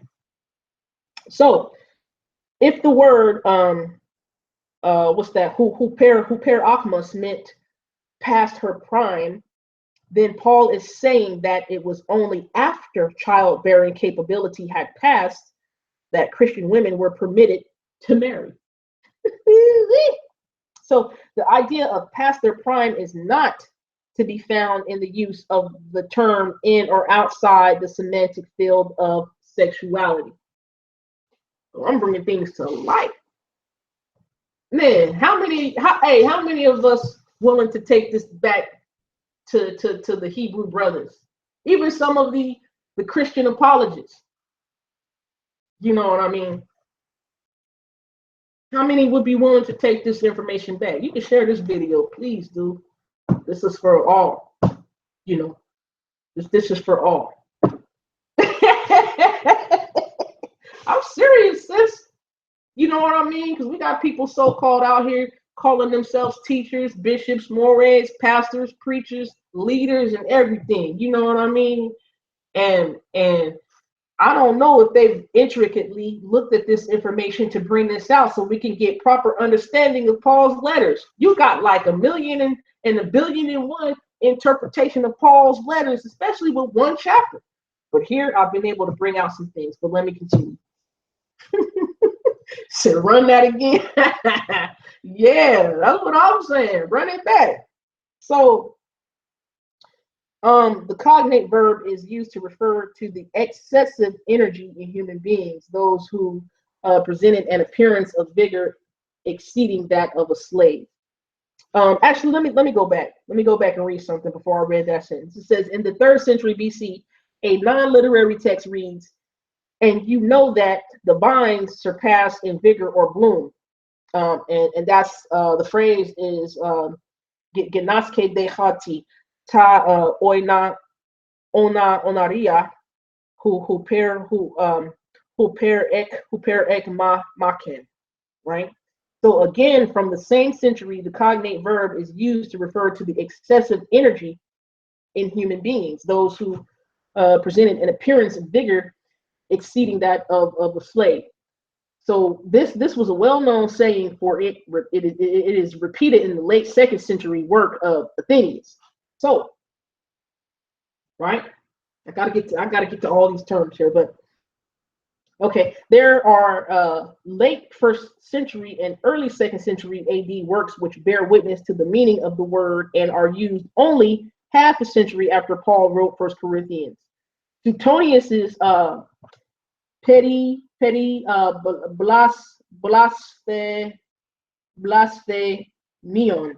blasphemion, right, uses the neuter plural of the noun as an adverb.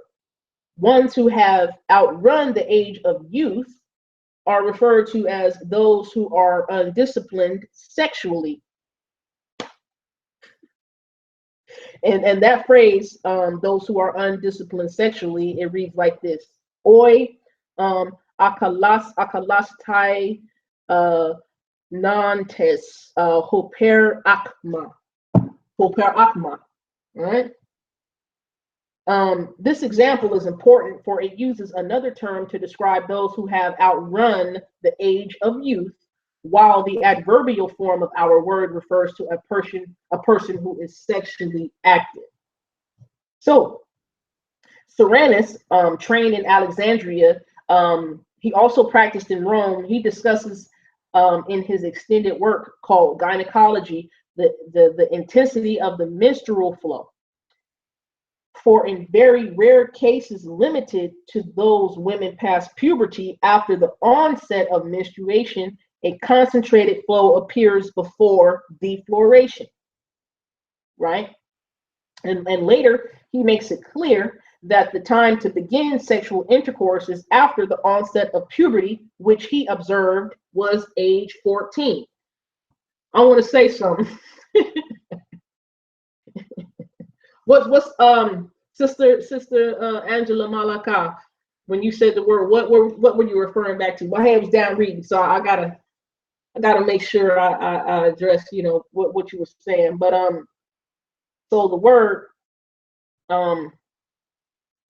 that phrase, for in very rare cases limited to those women past puberty after the onset of menstruation, a concentrated flow appears before defloration, and that is kai tai tais huper akmois pro protest diak diacormes. Excuse me. Well, no, that's diacores sales. What is that? Oth, Othrun, Hepif. Okay, yeah, Hepif I netai. There's that word again, right? So let me go back to this. This guy Serenus says the best time to begin to have sexual intercourse is after the onset of puberty, which he observed was age 14, outrunning the youth. Yeah. So the word outrunning the youth is pretty much the euphemism to signal that you're no longer to, like, reproduce and bear children and things of that nature. Well, you've lost the certain energy or power or force to be able to do certain things you were able to do in your youth or in a vigorous, energetic age, like reproduce, have children. And I know a lot of people nowadays, like the age of 14 is seen as a not so good age to have a committed marital relationship for a man and a woman. You know what I mean? We don't think of people who are 14 years old as men and women. We think of them still as children. We call them teenagers here.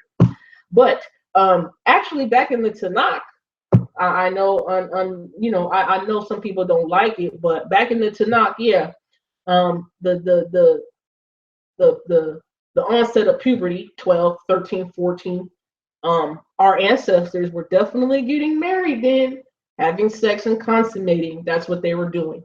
Um, and they did that because back then they were dying at earlier ages. You know what I mean? Us in our age right now, we're tending to just live a little bit longer. Yeah, you got it. Okay, cool. All right.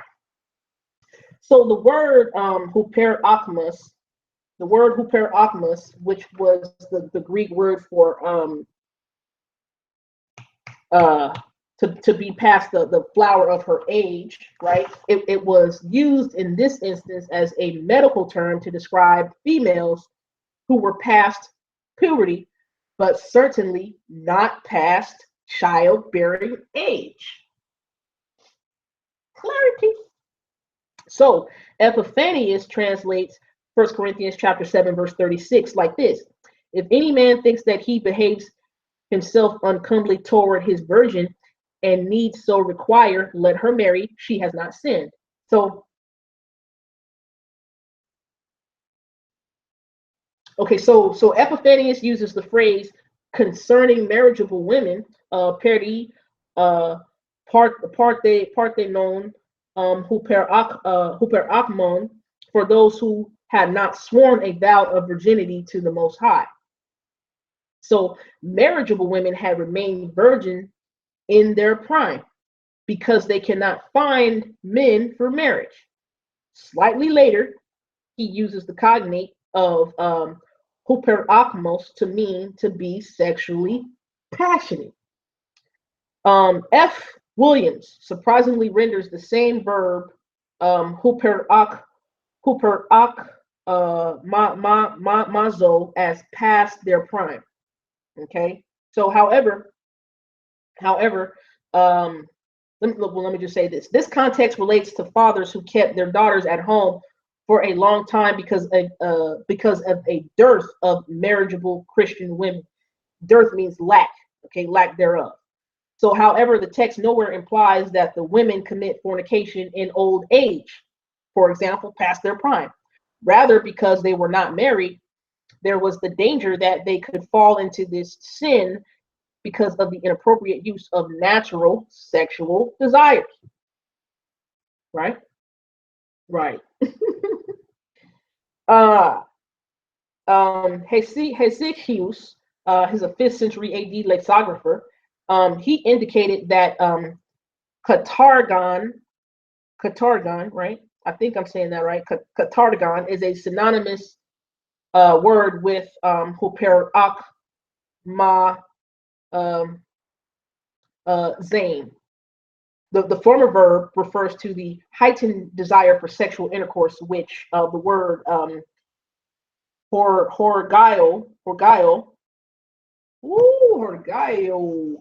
meaning to sexual desire intercourse, and kata, which means strengthening the force of the verb, according to Liddell and Scott. The way I'm pronouncing some of these words, you can hear some of what we got going on in our English language. That's why I'm over here laughing. Excuse me, y'all. Let me continue. I got a lot to read. Let me see. What's the time? What's the time? What's the time? Okay. We might have to go until 8 o'clock. Okay, no problem. Another term was used to describe those past their prime, and that is the word parak, parakme, with its cognate parakmazo. In Xenophon, it describes beauty passing its prime. So clearly, the verbal form neither suggested that the person had reached menopause if a woman, nor impotence through age if a man. It was used to refer either to a woman who had reached puberty and therefore could engage in intercourse and safely conceive, or to the sexual drives or passions of either sex. Usually, it referred to the man, and then to indicate the danger of being entrapped by immorality through his natural sex drives. So Paul's term does not refer to those women who were past childbearing age. All right. So the verse 36, the phrase "if she is past the flower of her youth," it does not mean the woman is past childbearing age. Okay. This is all the witnesses we got to make sure we come out with to confirm the matter and make sure it stands firm and upright. You know what I mean? We got to be holding water out here when we professing something. All right. So had the latter been the case, then the cognate of parakme and not huperakmos was the opposite term. So huperakmos has and that word past that word means past the flower of her youth, right? I'm probably getting y'all mixed up with these Greek terms, right? So that term has specific meanings in the semantic field of sexuality. It can only refer to the sexual passion of men and not to the fiance's father, as Section D will show later. So Section D, I'm going to get to that in a hot second. Section D is called sexual necessity and sexual desire of the fiance, verse 37. But we're going to read something else right here. This section is called consequences of sexual impropriety towards his betrothed. We're still looking at verse 36. All right. What does Paul mean when he says kai hutos what is that? Ophele genestai, immediately after a on. All right. Let me show y'all something here. Let's just pull this up. I'm gonna show y'all what I'm show y'all what I'm reading real quick. Let me take this off.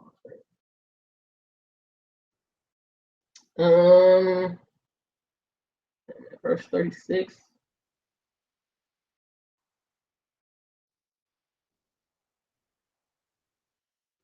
Verse 36. All right. Let me come back over here. Share the screen.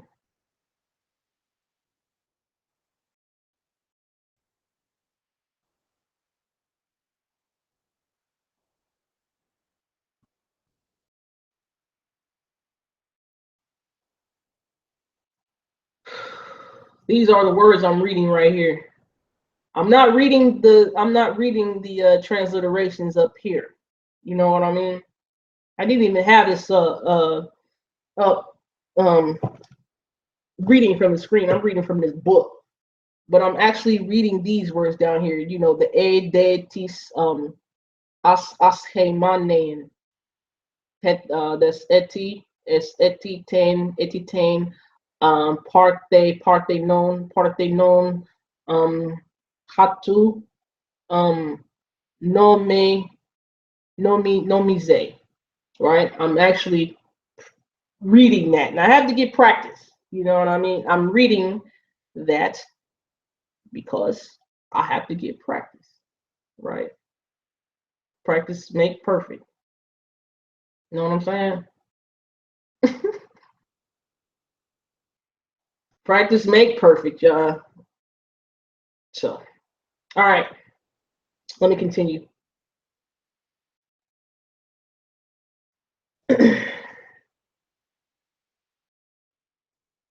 All right, Paul uses that phrase, um, and so it has to be. Actually, okay, let me read that again. It says, "What does Paul mean when he says kai hotos um, of ophele genestai immediately after aeon?" In verse 36, it says, "Neither, and so it has to be, nor, and he feels he ought to marry," clearly explains what he is saying. So, what part did I read? I think I'm going to show y'all again. Let me see, what part did I read?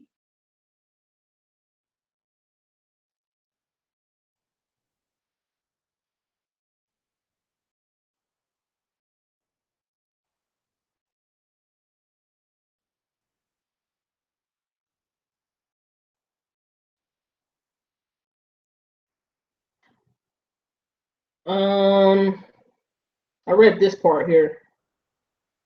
Whoops,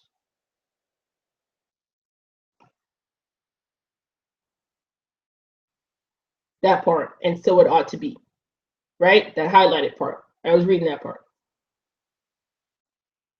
All right, let me stop this screen share.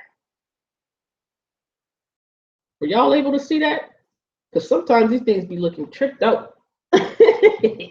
All right, let's go back.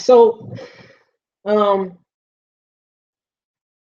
so neither of those terms explain what Paul is saying. So Paul used that phrase elsewhere in his corpus kai utos, right? Bear one another's burdens, and as a consequence, you will fulfill the law of the Messiah.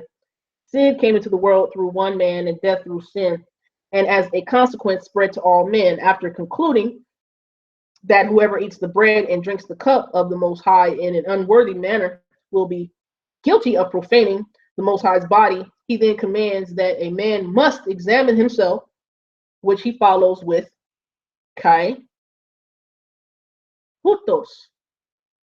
He must eat the bread and drink of the cup. That's imperative, right? Imperative means like commands that are with force. You know what I'm saying? All right.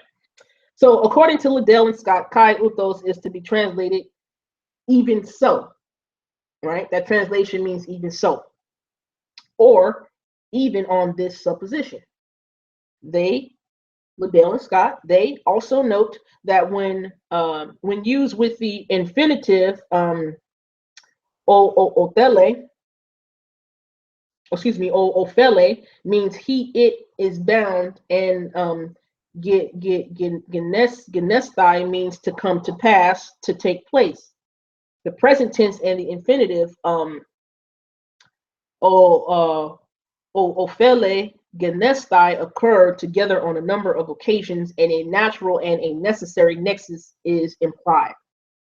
I think I'm doing a pretty good job with this beginnings of biblical Greek. You know what I'm saying? Cool. Thank you, sis, for letting me know that y'all can see that. So the next time I want to share what I'm reading from this book, I can actually show you through the interlinear Greek that I'm reading the words, right?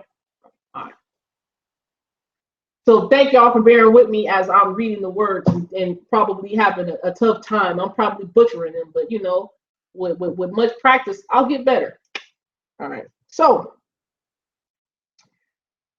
Paul indicates what will happen of necessity because of such unseemly behavior. For example, his sexual drives have been inflamed. You know, that's been built up for 35 years. You know what I'm saying? That's what it means to be inflamed. You got to let some stuff go and let some stuff out before you do some damage. All right, let me continue. Woo-wee! According to Menander Rhetor, engagements could be long. that's what we see today too, right? People get engaged like, oh yeah, he said we're gonna marry me, we gotta plan the wedding and everything. It'll take people 9, 10, 11 months damn near to plan a wedding that lasts for 20 to 30 minutes. Woo! Okay, let me stop. We gotta have fun doing this too, y'all. Woo wee! Somebody get me. All right. Remember your courtship, how long it took, how many years it was before you just managed to succeed, how the girl's parents gave consent only very late. It may have been the lengthy betrothed, it may have been the lengthy betrothal that resulted in the situation Paul described here with its inevitable consequences. Ah.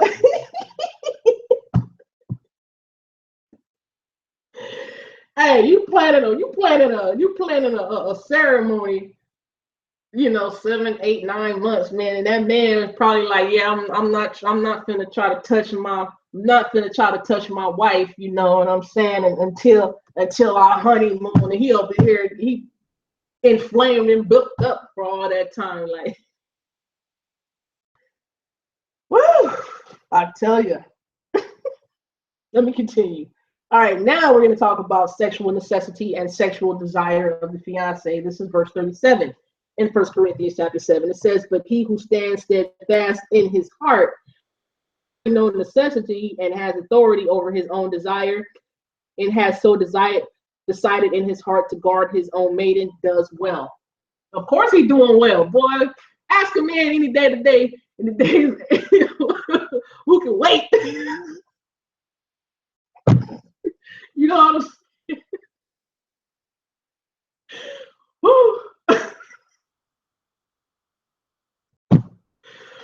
Oh my gosh. Okay. You say you can't take it right now, sis Sapphire. Hey, we gotta deal with these things. These is real life issues. What you say, sis? Hey, sis Marie, don't do that. You said 10-second honeymoon.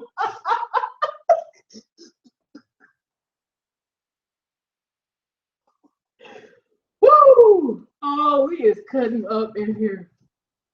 Y'all ain't helping me no better to get right. Come on. But that means we can relate. That's good. We can relate.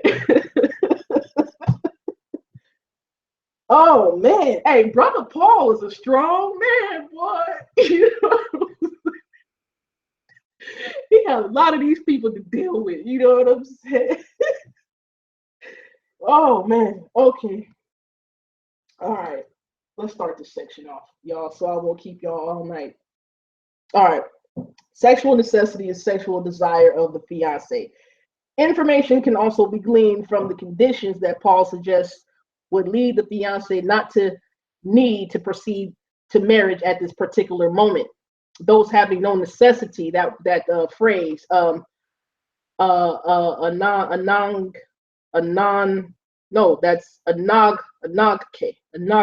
to marry, having no necessity to marry. This term can refer to natural need, like for example, needs of the stomach, right? It also has sexual references which are well attested. For example, necessity to sexual union and the wants of nature you love, you seduce. So, question: What is to be made of the statement having control over his own desire, right? Exousian de eche periton, peritu idiu telematas. Okay, so when the word exousia is used with echen, it means to have control over, and telema is used in pagan sources for sexual desire.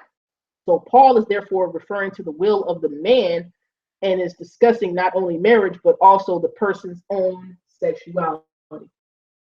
Wow. It can be concluded that as a consequence of the young man's sexual impropriety, which he himself judged as unseemly conduct, he is full of sexual passion. Paul states that it is an inevitable consequence of his behavior. He could only awaken his own strong sexual feelings because of the nature of his amorous contacts with his fiancee. So Paul had already warned the Corinthians that they should not be deceived by this behavior because those who persisted in this particular sin would have no inheritance in the kingdom. He said that in 1 Corinthians chapter 6. So Paul then proceeded to deal with young men's sexual escapades with prostitutes with whom they had established a one flesh relationship. They had reached the age where they had taken the toga virilis and were following the dictum of youth that all things are lawful. Okay, the toga virilis, that was when like a Roman Corinthian young man at the age of 15, he would start wearing his white toga, and that would signify that he can go out and, you know, get his freak on, if you will. Yeah, he is blunt with it. Yeah, very blunt with it. And Paul is very blunt with it. And now that we're getting proper contextual information here, we can see he was forcefully blunt with it. You know what I mean? Sometimes you just got to keep it 100 with the people. Right?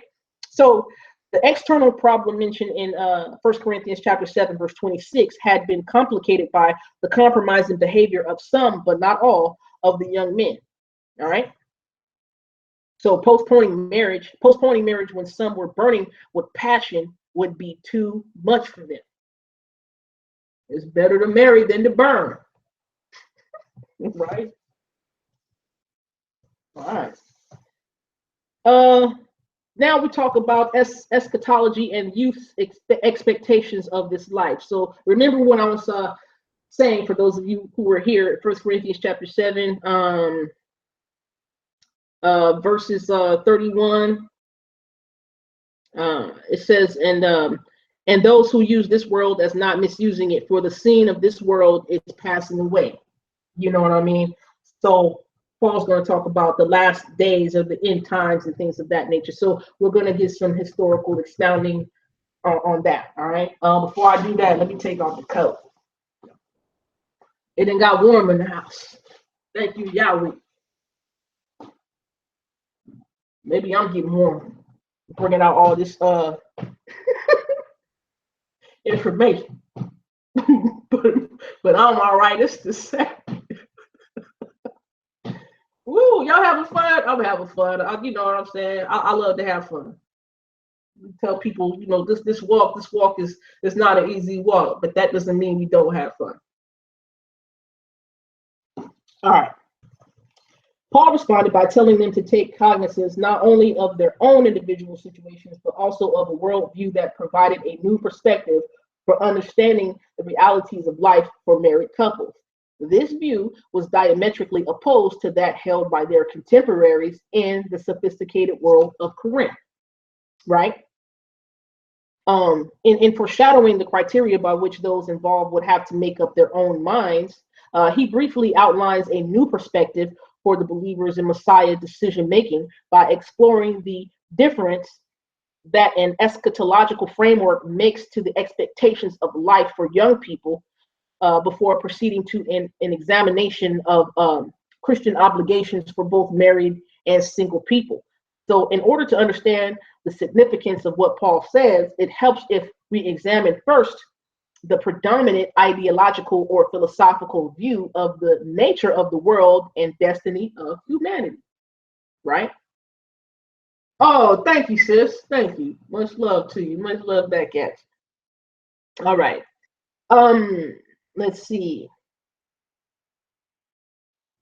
Then follows the implications of this new worldview on first century expectations of life for young people relating to marriage, the sorrows and joys of life, and the making of money.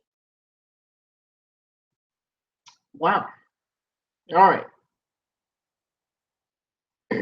So another subsection of the eschatology, right? It's called the eternity of the world. So we're going to look at the ideologies and philosophical ideas that people had, right? So while studies in social sciences and anthropology in particular attribute to culture the emergence of different attitudes towards the world in which we live, underlying them are belief systems which go to the heart of perceptions upon which the important decisions of life are made.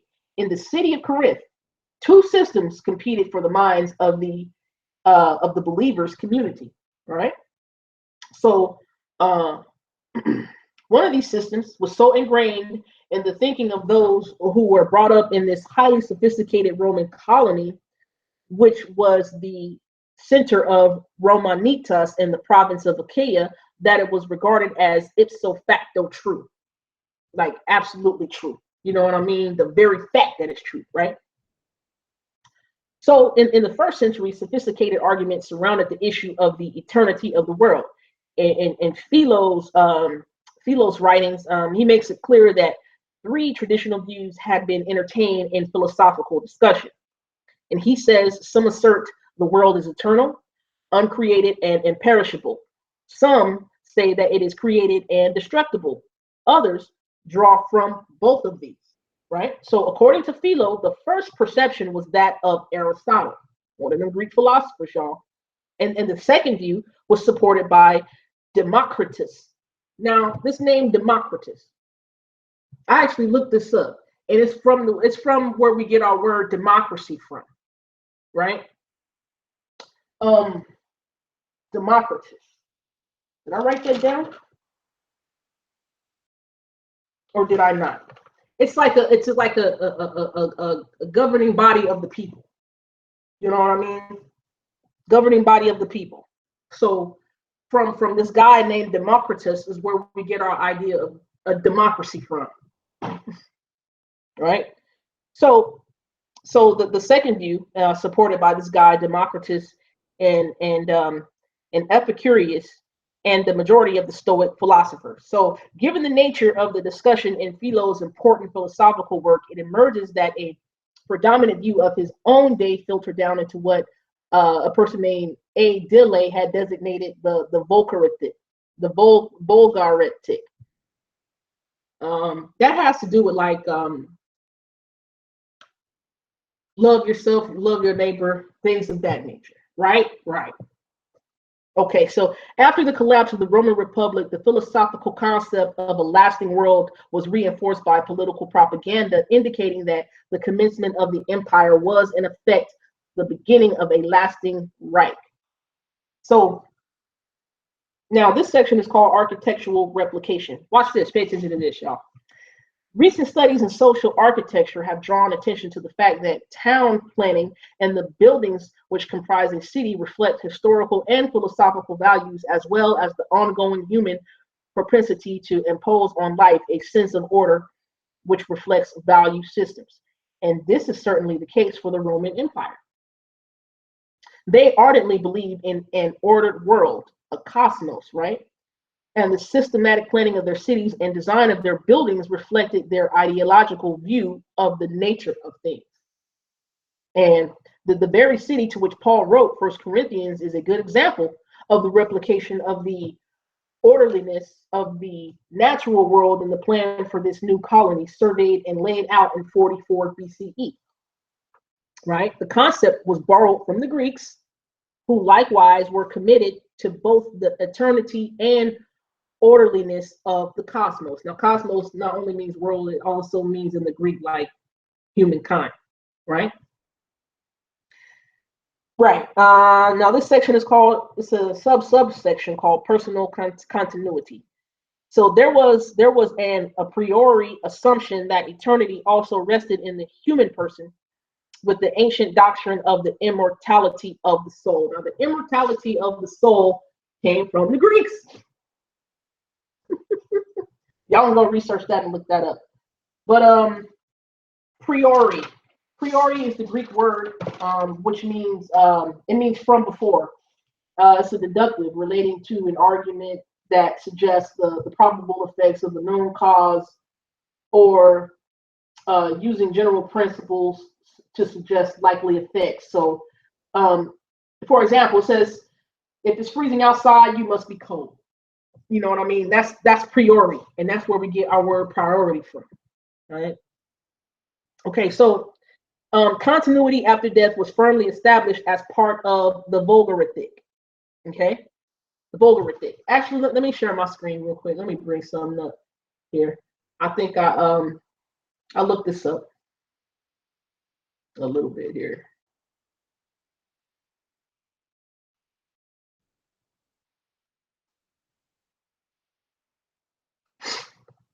Let me share my screen. And y'all can go back and look the stuff up for yourself. I think everybody should go back and verify, validate everything I'm saying, of course. You know what I mean? Um, because it enhances your study and it makes sure you know for yourself, you know, what you're believing and why you're not believing something, you know, how you came to conclusions of things. But this is this explains what the Bulgarithic means. It's a Greek, excuse me, it's like a German Greek word, and this comes from this book online. I'm seeing the Didache, Jewish sources and its early place in Judaism and Christianity. A lot of what the Christians nowadays, their doctrine comes from this Didache. Why they have their quote unquote holy convocations on Sunday, um, things of that nature. You know what I mean? A lot of that is in there. Okay, so Bulgarithic. If you read here in this book, the Didache, its Jewish sources and its place in early Judaism and Christianity, you see that word right here, the Golden Rule. It's like the Golden Rule. The Golden Rule has to do with loving your neighbor as yourself and all that stuff. You know what I mean? The way of the Most High. That's what they want to call it. So when you get a chance, you can go back and do some research on that. All right? All right. Let me continue, y'all, because I ain't trying to keep y'all all night. Oh my gosh. I said it was a lot to read. Okay. Here we go. Here we go. All right. So Philo repeats the view of his opponents, the sophists, in his discussion. The worse overcomes the better. So the passage begins with a series of questions, the first one of which had modified Plato's view. Is not the body the soul's house, not a prison house? It is followed by another. Why then should we not take care of a house that it may not fall into ruin? Right? So the next statement moves away from Plato to philosophical hedonism. So did nature create pleasures and enjoyments and the delights that meet us all the way through life for the dead or for those who have never come into existence and not for the living?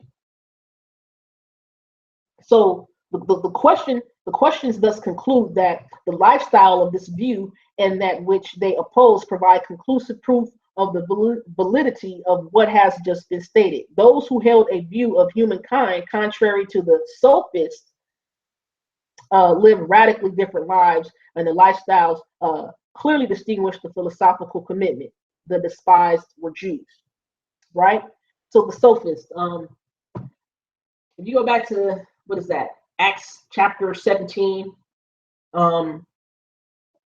The Stoics and the Epicureans were debating with Paul, and you know, because the Epicureans and the Stoics, they were always trying to bring their little virtues of Greek philosophy over into the way of the Messiah. You know what I mean? So the sophists were the opponents of those two Greek philosophical groups, and a lot of people say Paul's understanding, if it were to match up to any Greek philosopher, it would match up with the sophists. All right. All right. Another subsection is called the duration and form of this world. So we have noted that in the Greco-Roman world, a prevailing philosophical worldview profoundly affected the perception of the physical world, and with it a specific anthropology which answer questions concerning the immortality of the soul. Paul refers to an alternative view to the permanence of the world. And so there was a time to embrace and a time to refrain from embracing. So we're going to talk about this time.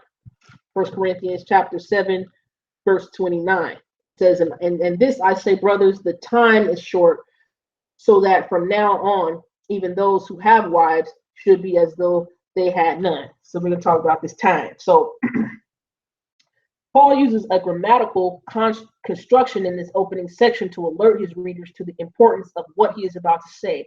When the neuter demonstrative pronoun this, remember, toto, is used with the verbs of saying, it draws attention to what is being said. So Paul gives very special emphasis when he places the neuter demonstrative pronoun at the very beginning of the sentence in verse 29. So Paul is therefore underscoring the great significance of eschatology, or the end times or latter times, for the matter under discussion to the Corinthians. So concerning the matter of the time, Witherington notes that onestalmenos estin has to be translated as short or shortened. The use of this perfect passive periphrastic fills the role of the perfect tense and means that the reference is to the eschatological era per se, and not to a short time now before the end of all things. It is not short, but it has been shortened. All right. Mother Malaka says immortality of the soul from the Greeks. Mind blown.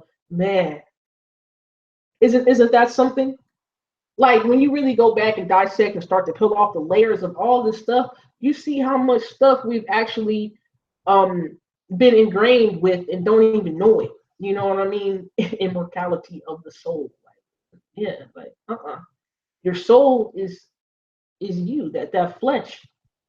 It says, in the garden, man was breathed into his nostrils the pneuma and became a living soul, right? So if you're not a living soul, you're a dead soul. You're living flesh and a dead flesh. All right. So yeah, the immortality of the soul came from the Greeks. There's a book I purchased, but I didn't even get to read it yet. But a guy named Lex Meyer, he's part of the he bred roots as well. He wrote a book on it, and he did a lot of historical research that shows where we got things from, as far as the Greeks and their mythology and stuff like that. And like, for example, he came out and said the word hell comes from this mythological creature god named Loki, Loki, or something like that. And Loki had a daughter, and the name was Hel. So that's where we started getting all those words from. Now, Sheol, or the place you would go to, which is the grave, that's what it was known for, which is the place of burial, right? So, but yeah, if you can go, like, if somebody borrowed my book and then I want to get it back, I mean, like, yeah. So that's why I didn't get a chance to read it. But immortality of the soul. So, also the phrase henceforth should not be linked with the henna clause and rendered that henceforth those who have women. No textual evidence supports the translation of the term within the parameters of the subsequent henna clause concerning those who have women, as is done by translators and exegetes alike. See, we're getting proper context. When you go back and look at the genuine definitions of words, you can see how phrases are supposed to be rendered in our text. You see what I'm saying? All right.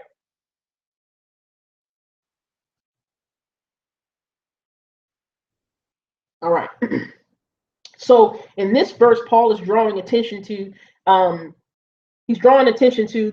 who believe in Messiah, the eschatology, which creates the overarching theological framework in which this and allied matters are to be judged by the believers, young people who have raised the issue. All right. All right. Let me see. How much more do I got to go?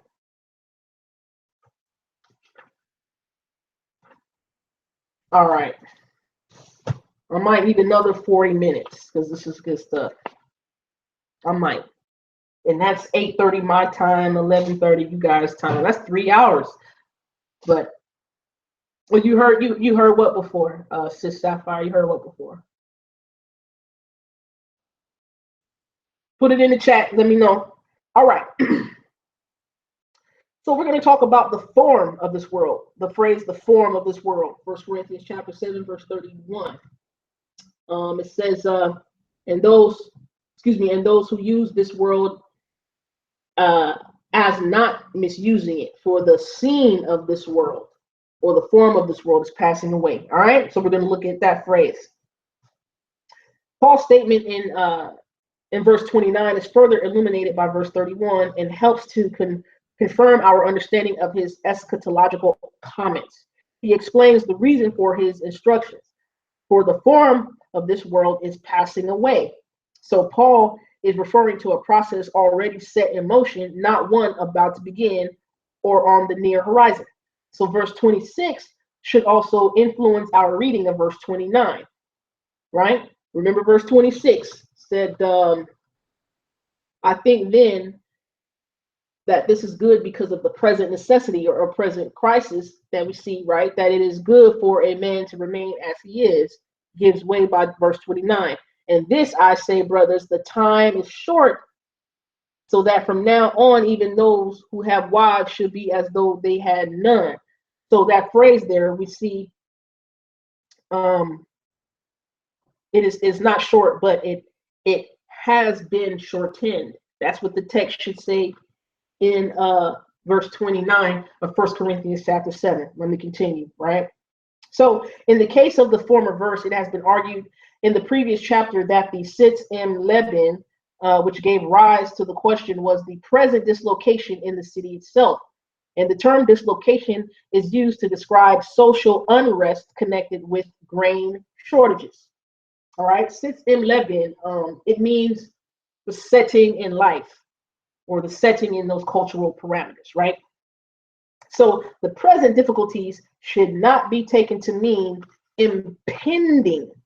Rather, what was happening in Corinth at that time was related to anxiety and the accepted social dislocation, along with threats of rioting that inevitably accompanied grain shortages. So Paul provides a contrasting view to that of the eternity of the world and the soul. Right? So Paul presented the hope that's in Messiah. You know what I mean? Like, yeah, you don't have no hope over here with what's going on in this land, in this life, in this culture, but with belief in Yeshua, you have this hope for eternal life. You know what I mean? You worried about your soul being immortal. You don't need to worry about your soul being immortal when your spirit is going to have everlasting life. Just to give you an overview, right? All right. So another section here, and I'm almost done. I need to drink some water.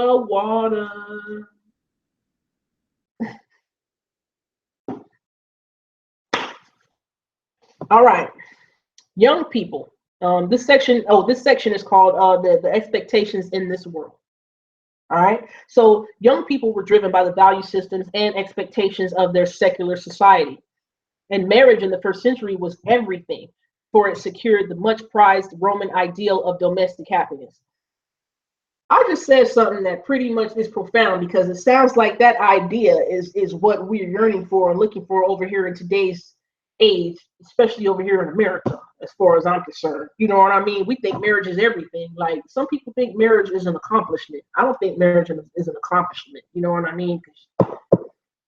You know, you could pay a small fee and go down to the county clerk recorder's office and they can marry you as long as you pay your money. But the thing is, an accomplishment is something like, not, you being able to do something that not many other people are able to do. But all right, the accumulation of money in order to acquire more possessions was the assured way to secure for us a life not merely of safety but happiness, and that was written by Philo.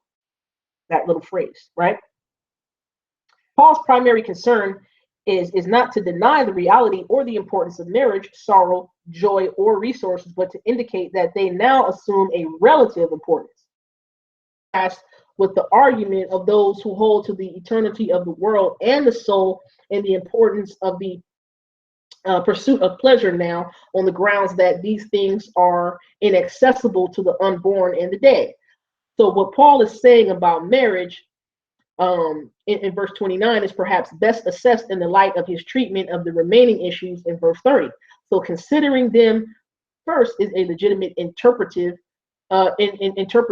approach, because he uses the same construction in verse 30 as he did in verse 29 for all four issues, as if, right? As if the conditions, right? So those who weep are to recognize that the perspective of eschatological hope means that their sense of loss is somewhat ameliorated.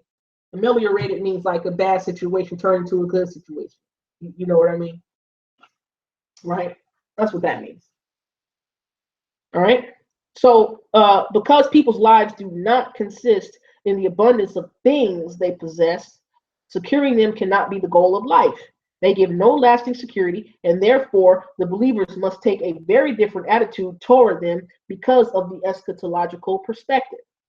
Right, the end times, the messianic era, the last days, the hope in the Messiah. Right. So, given that Paul is not rejecting per se life's realities or expectations, what then is to be made of the first issue he dealt with? He states as a consequence of verse 29 that even those who have women may be as those who have none.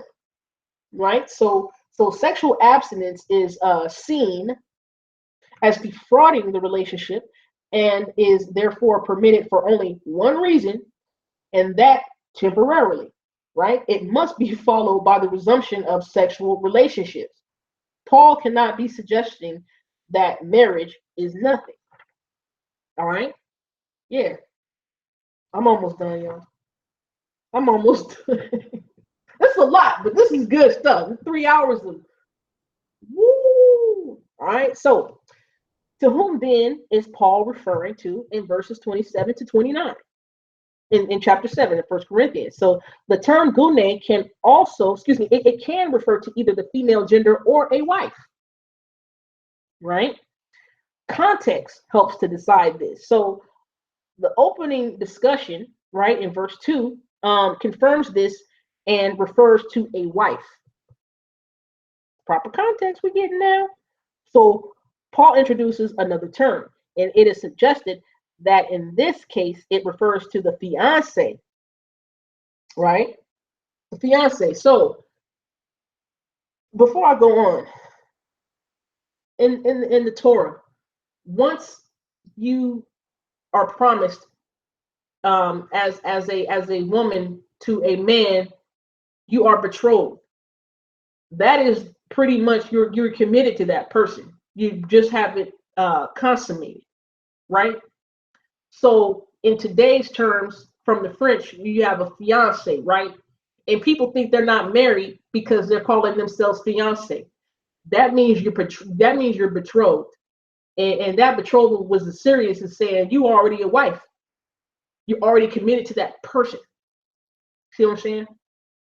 A lot of people don't know that. A lot of people like, we're gonna get married. We got engagement rings on and everything, and then they get into a little hissy fit temper tantrum. Next thing 4 or 5 months down the line, they be like, "Oh, we ain't engaged. We ain't engaged no more." Nah, that's serious. An engagement or a betrothal was serious. That's pretty much saying you were already in the committed relationship, just not consummated. All right. Let me continue.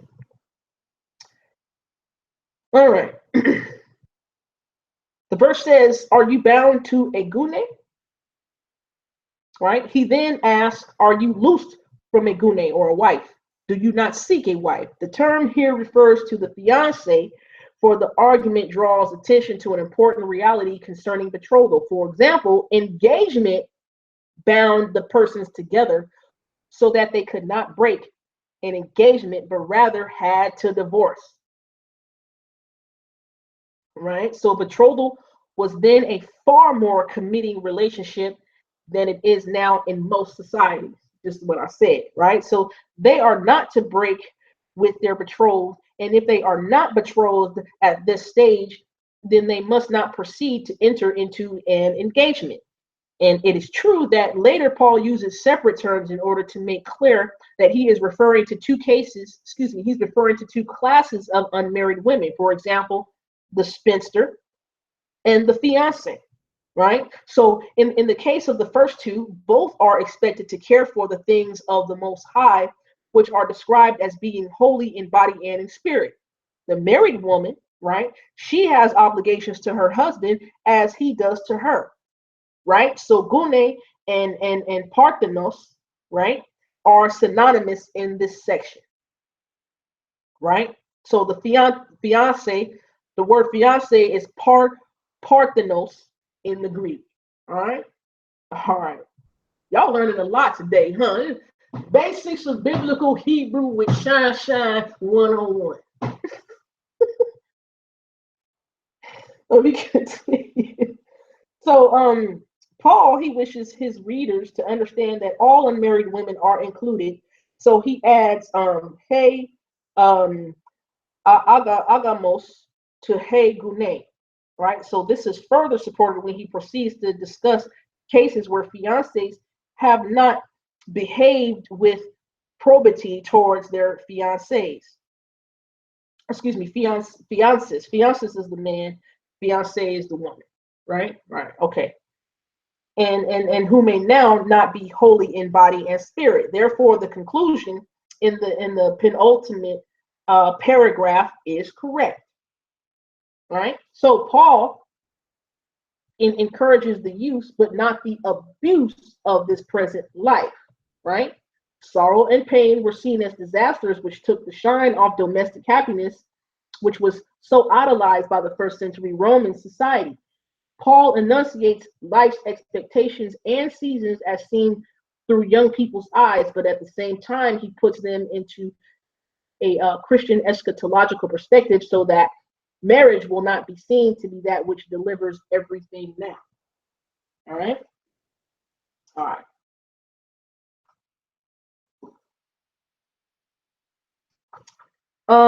The believer's obligations for singles and marrieds, right? This is section 3. It says Paul seeks to help both the believer in Messiah, fiancé and fiancée, understand that. So the man and the betrothed, right? To understand that regardless of the external factor and an eschatological perspective that demanded realism in the expectations of what marriage would yield, a substantial change of obligations existed if they changed their marital status, right? So we're going to go to a subsection of this called the origins of Paul's terminology. So the meanings and significance of the terms Paul uses in this section, the merimna stem occurs 5 times, right? These terms reflect Stoic influence. And merimna is found in Hierocles, a 2nd century AD Stoic, when he discusses the cares of the householder. So it should be noted that it should be noted that his other examples are drawn from Posidippus and Menander, neither of whom was a Stoic. So Posidippus wrote, you are married, you are not without cares. You are unmarried, you live a still more lonely life. That's a cold piece. Some of these Greek philosophers were cold pieces, man. These phrases they came up with, these little ways of life they had and their thoughts. This is something else. Metrodorus takes a very different line based on the value of the path of singleness and marriage, and commenting that childlessness means one is free from care. So he says, are you married? Your house will be the best of houses. Do you remain unmarried? Your life is lighter. Children are darlings. A childless life is free from care. Right? So the following maxims on marriage and singleness are to be found in the fragments of Menander, the 4th century BC writer of New Comedy. And he wrote, if one is poor and wishes to live happily while others do their marrying, hold aloof from marriage. Marriage, if one will face the truth, is an evil, but a necessary evil. Wow. And you who are resolved to marry must know this. You will have large benefits if you receive a small evil. That's crazy. Marriage is not evil, it's of the Most High. When a man and a woman reconnect back together, they are exhibiting the entirety of the spirit. Okay. Of marriage, Menander records, if you come to look at it, there is no such cozy combination. Lacus, as is man and wife, and there is one genuine love charm, considerate dealing. By this, a wife is apt to sway her husband. Wow. So of marriage obligations, he said to have a wife and to be father of children. Parmenon carries many cares in life. I mean, it's a great responsibility, but it's an honorable one. You know what I mean? I mean, these Greeks, man, the mindset of these Greeks, it's off. Oh my gosh. All right, I'm almost done. I got 2 pages to read last. Thank y'all for all who stayed here and tuned in. You know what I mean? I'll be having these record breaking times of how long I do videos, but at least I'm not spewing out some old, crazy rhetoric. You know what I mean? Sometimes people will be doing videos for like 8-9 hours talking about a bunch of nothing.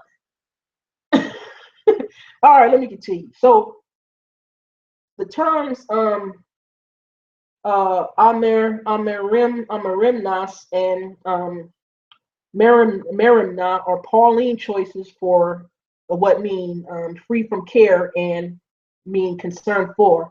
And as the above examples show, each is a synonym and antonym, respectively, for affrontis, right, and frontis. So for a long time, scholars have concluded that Stoicism was the quarry from which Paul hewed his ideas in 1 Corinthians chapter 7, verse 32 to 35. But therefore, the conclusion that Paul here is repeating sentiments from either school cannot be proved, right? So if it is argued that Paul borrowed Menander's ideas in verses 32 to 35, then these sayings are as strong a candidate, if not as stronger, than Stoic and Cynic sources. But the extant sayings of Photiades in the Delphic canon were clearly displayed for all to see. And they provide evidence of popular aphorisms. Aphorisms are they're like forcefully expressive observations that contain general truths. Like we have this saying over here in America: if it ain't broke, don't fix it. That's like an aphorism, right? So they provide evidence of popular aphorisms on matters relating to marriage. There's a phrase called "mind to marry," and there's a phrase called "control yourself." Another phrase, "keep weddings in check." Another phrase, "revere modesty." Another phrase, "and get sons of the well-born." Some of these pithy sayings are enigmatic, but others demonstrate that there was another reservoir of aphorisms on marriage, which was part of the popular ethos of the ancient world, rightly called a vulgaritic. Right? Right. So Paul's argument, right? All in all, we're getting to the conclusion of Paul's argument in 1 Corinthians chapter 7, right?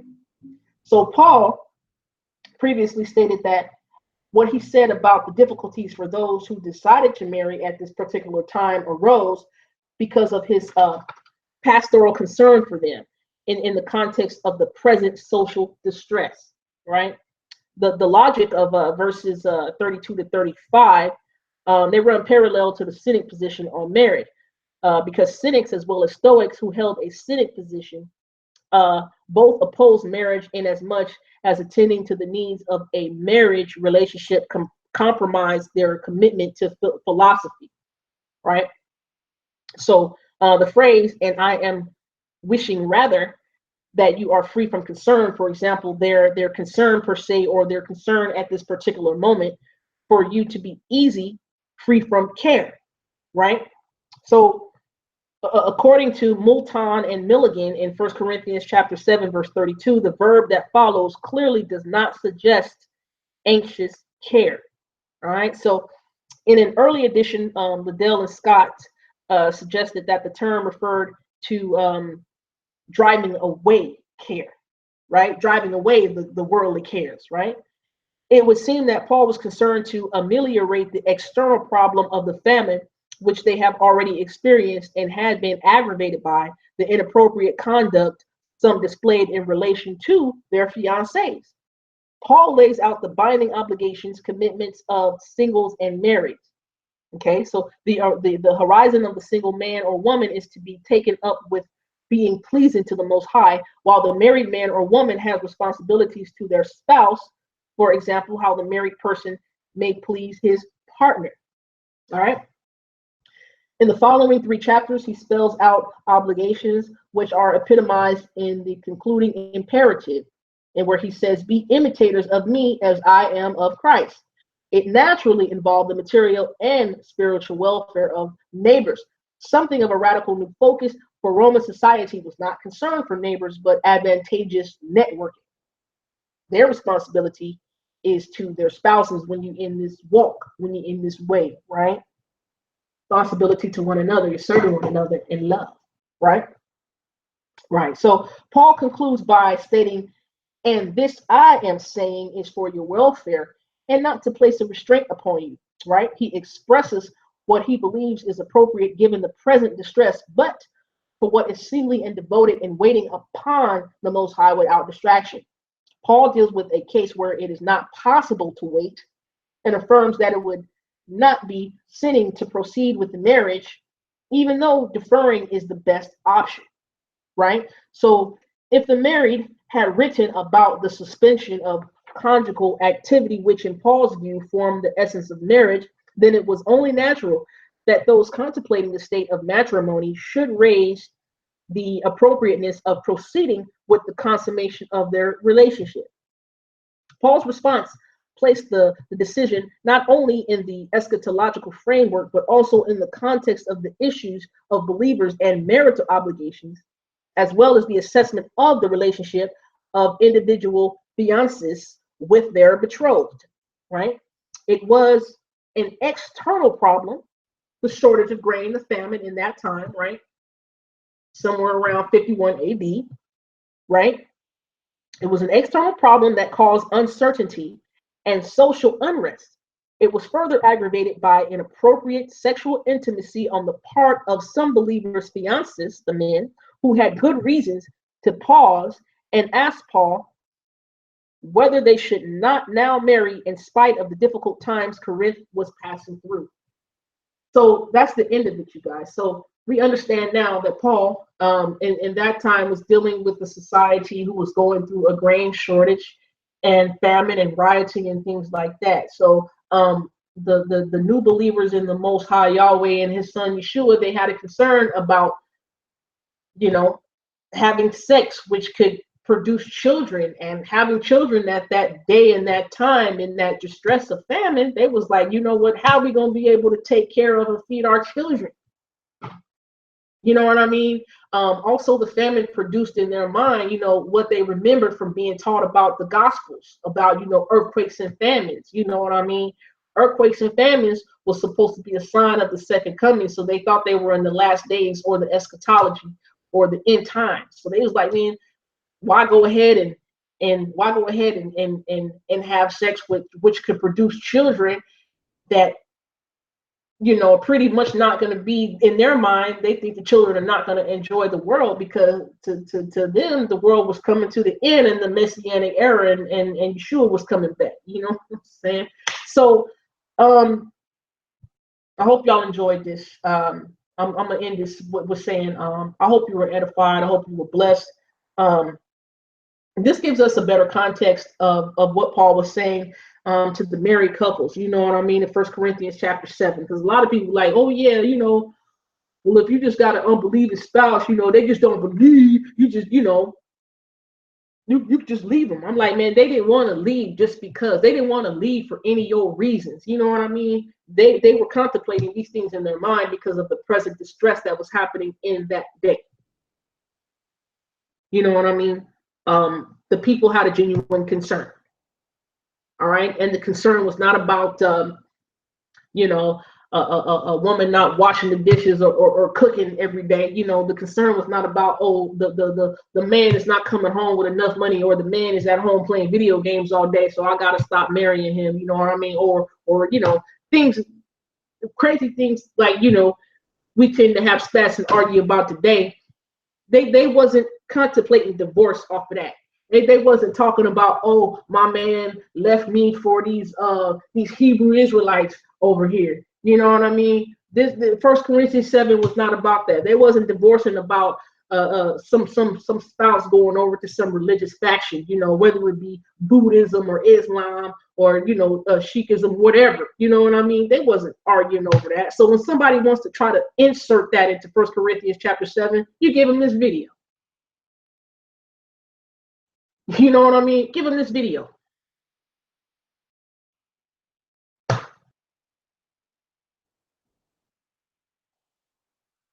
It was the present day distress that had the married men and women contemplating whether they should stay together, whether they should you know, have sexual relations, whether they should get married again if they had burning desire when they were single. You know what I mean? And you had people, you know, who were believers, and people who were not believers who had previously already been married. I'm talking about men and women. You know what I mean? And some of those relationships, you know, some people who are believers, they tend to have a hope. You know, and the unbelievers who are married, they tend to not have a hope. They tend to not believe the same things and have the same faith as you. So there were clashes. You know what I mean? So Paul is saying, look, you know, because of this present day distress, you probably clashing over here. You know, one of y'all has this hope and faith, one of y'all don't, and y'all thinking about breaking apart. But the thing is, stay together. You know what I mean? There's hope. So with that being said, man, I went on at the last few minutes, huh? Okay.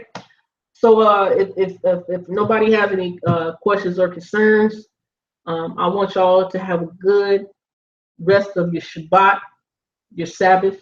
May it be peaceful, you know. May it be peaceful. May it be joyous. May you get in tune and get more clingier to the Most High Spirit than ever before, because this is the time when the Spirit is like closest. You know what I mean? So I love y'all. I do this for y'all. Just you know, take your time with this. Go back over it. Validate and verify everything that I brought out. Shalom, shalom. Shanti Doc 916 Sunshine signing off. All right. So y'all continue to have a good, lovely, and blessed night. Holler at me through the week. And I'll say to you, shalom, shalom, mishpacha, peace and blessings, family.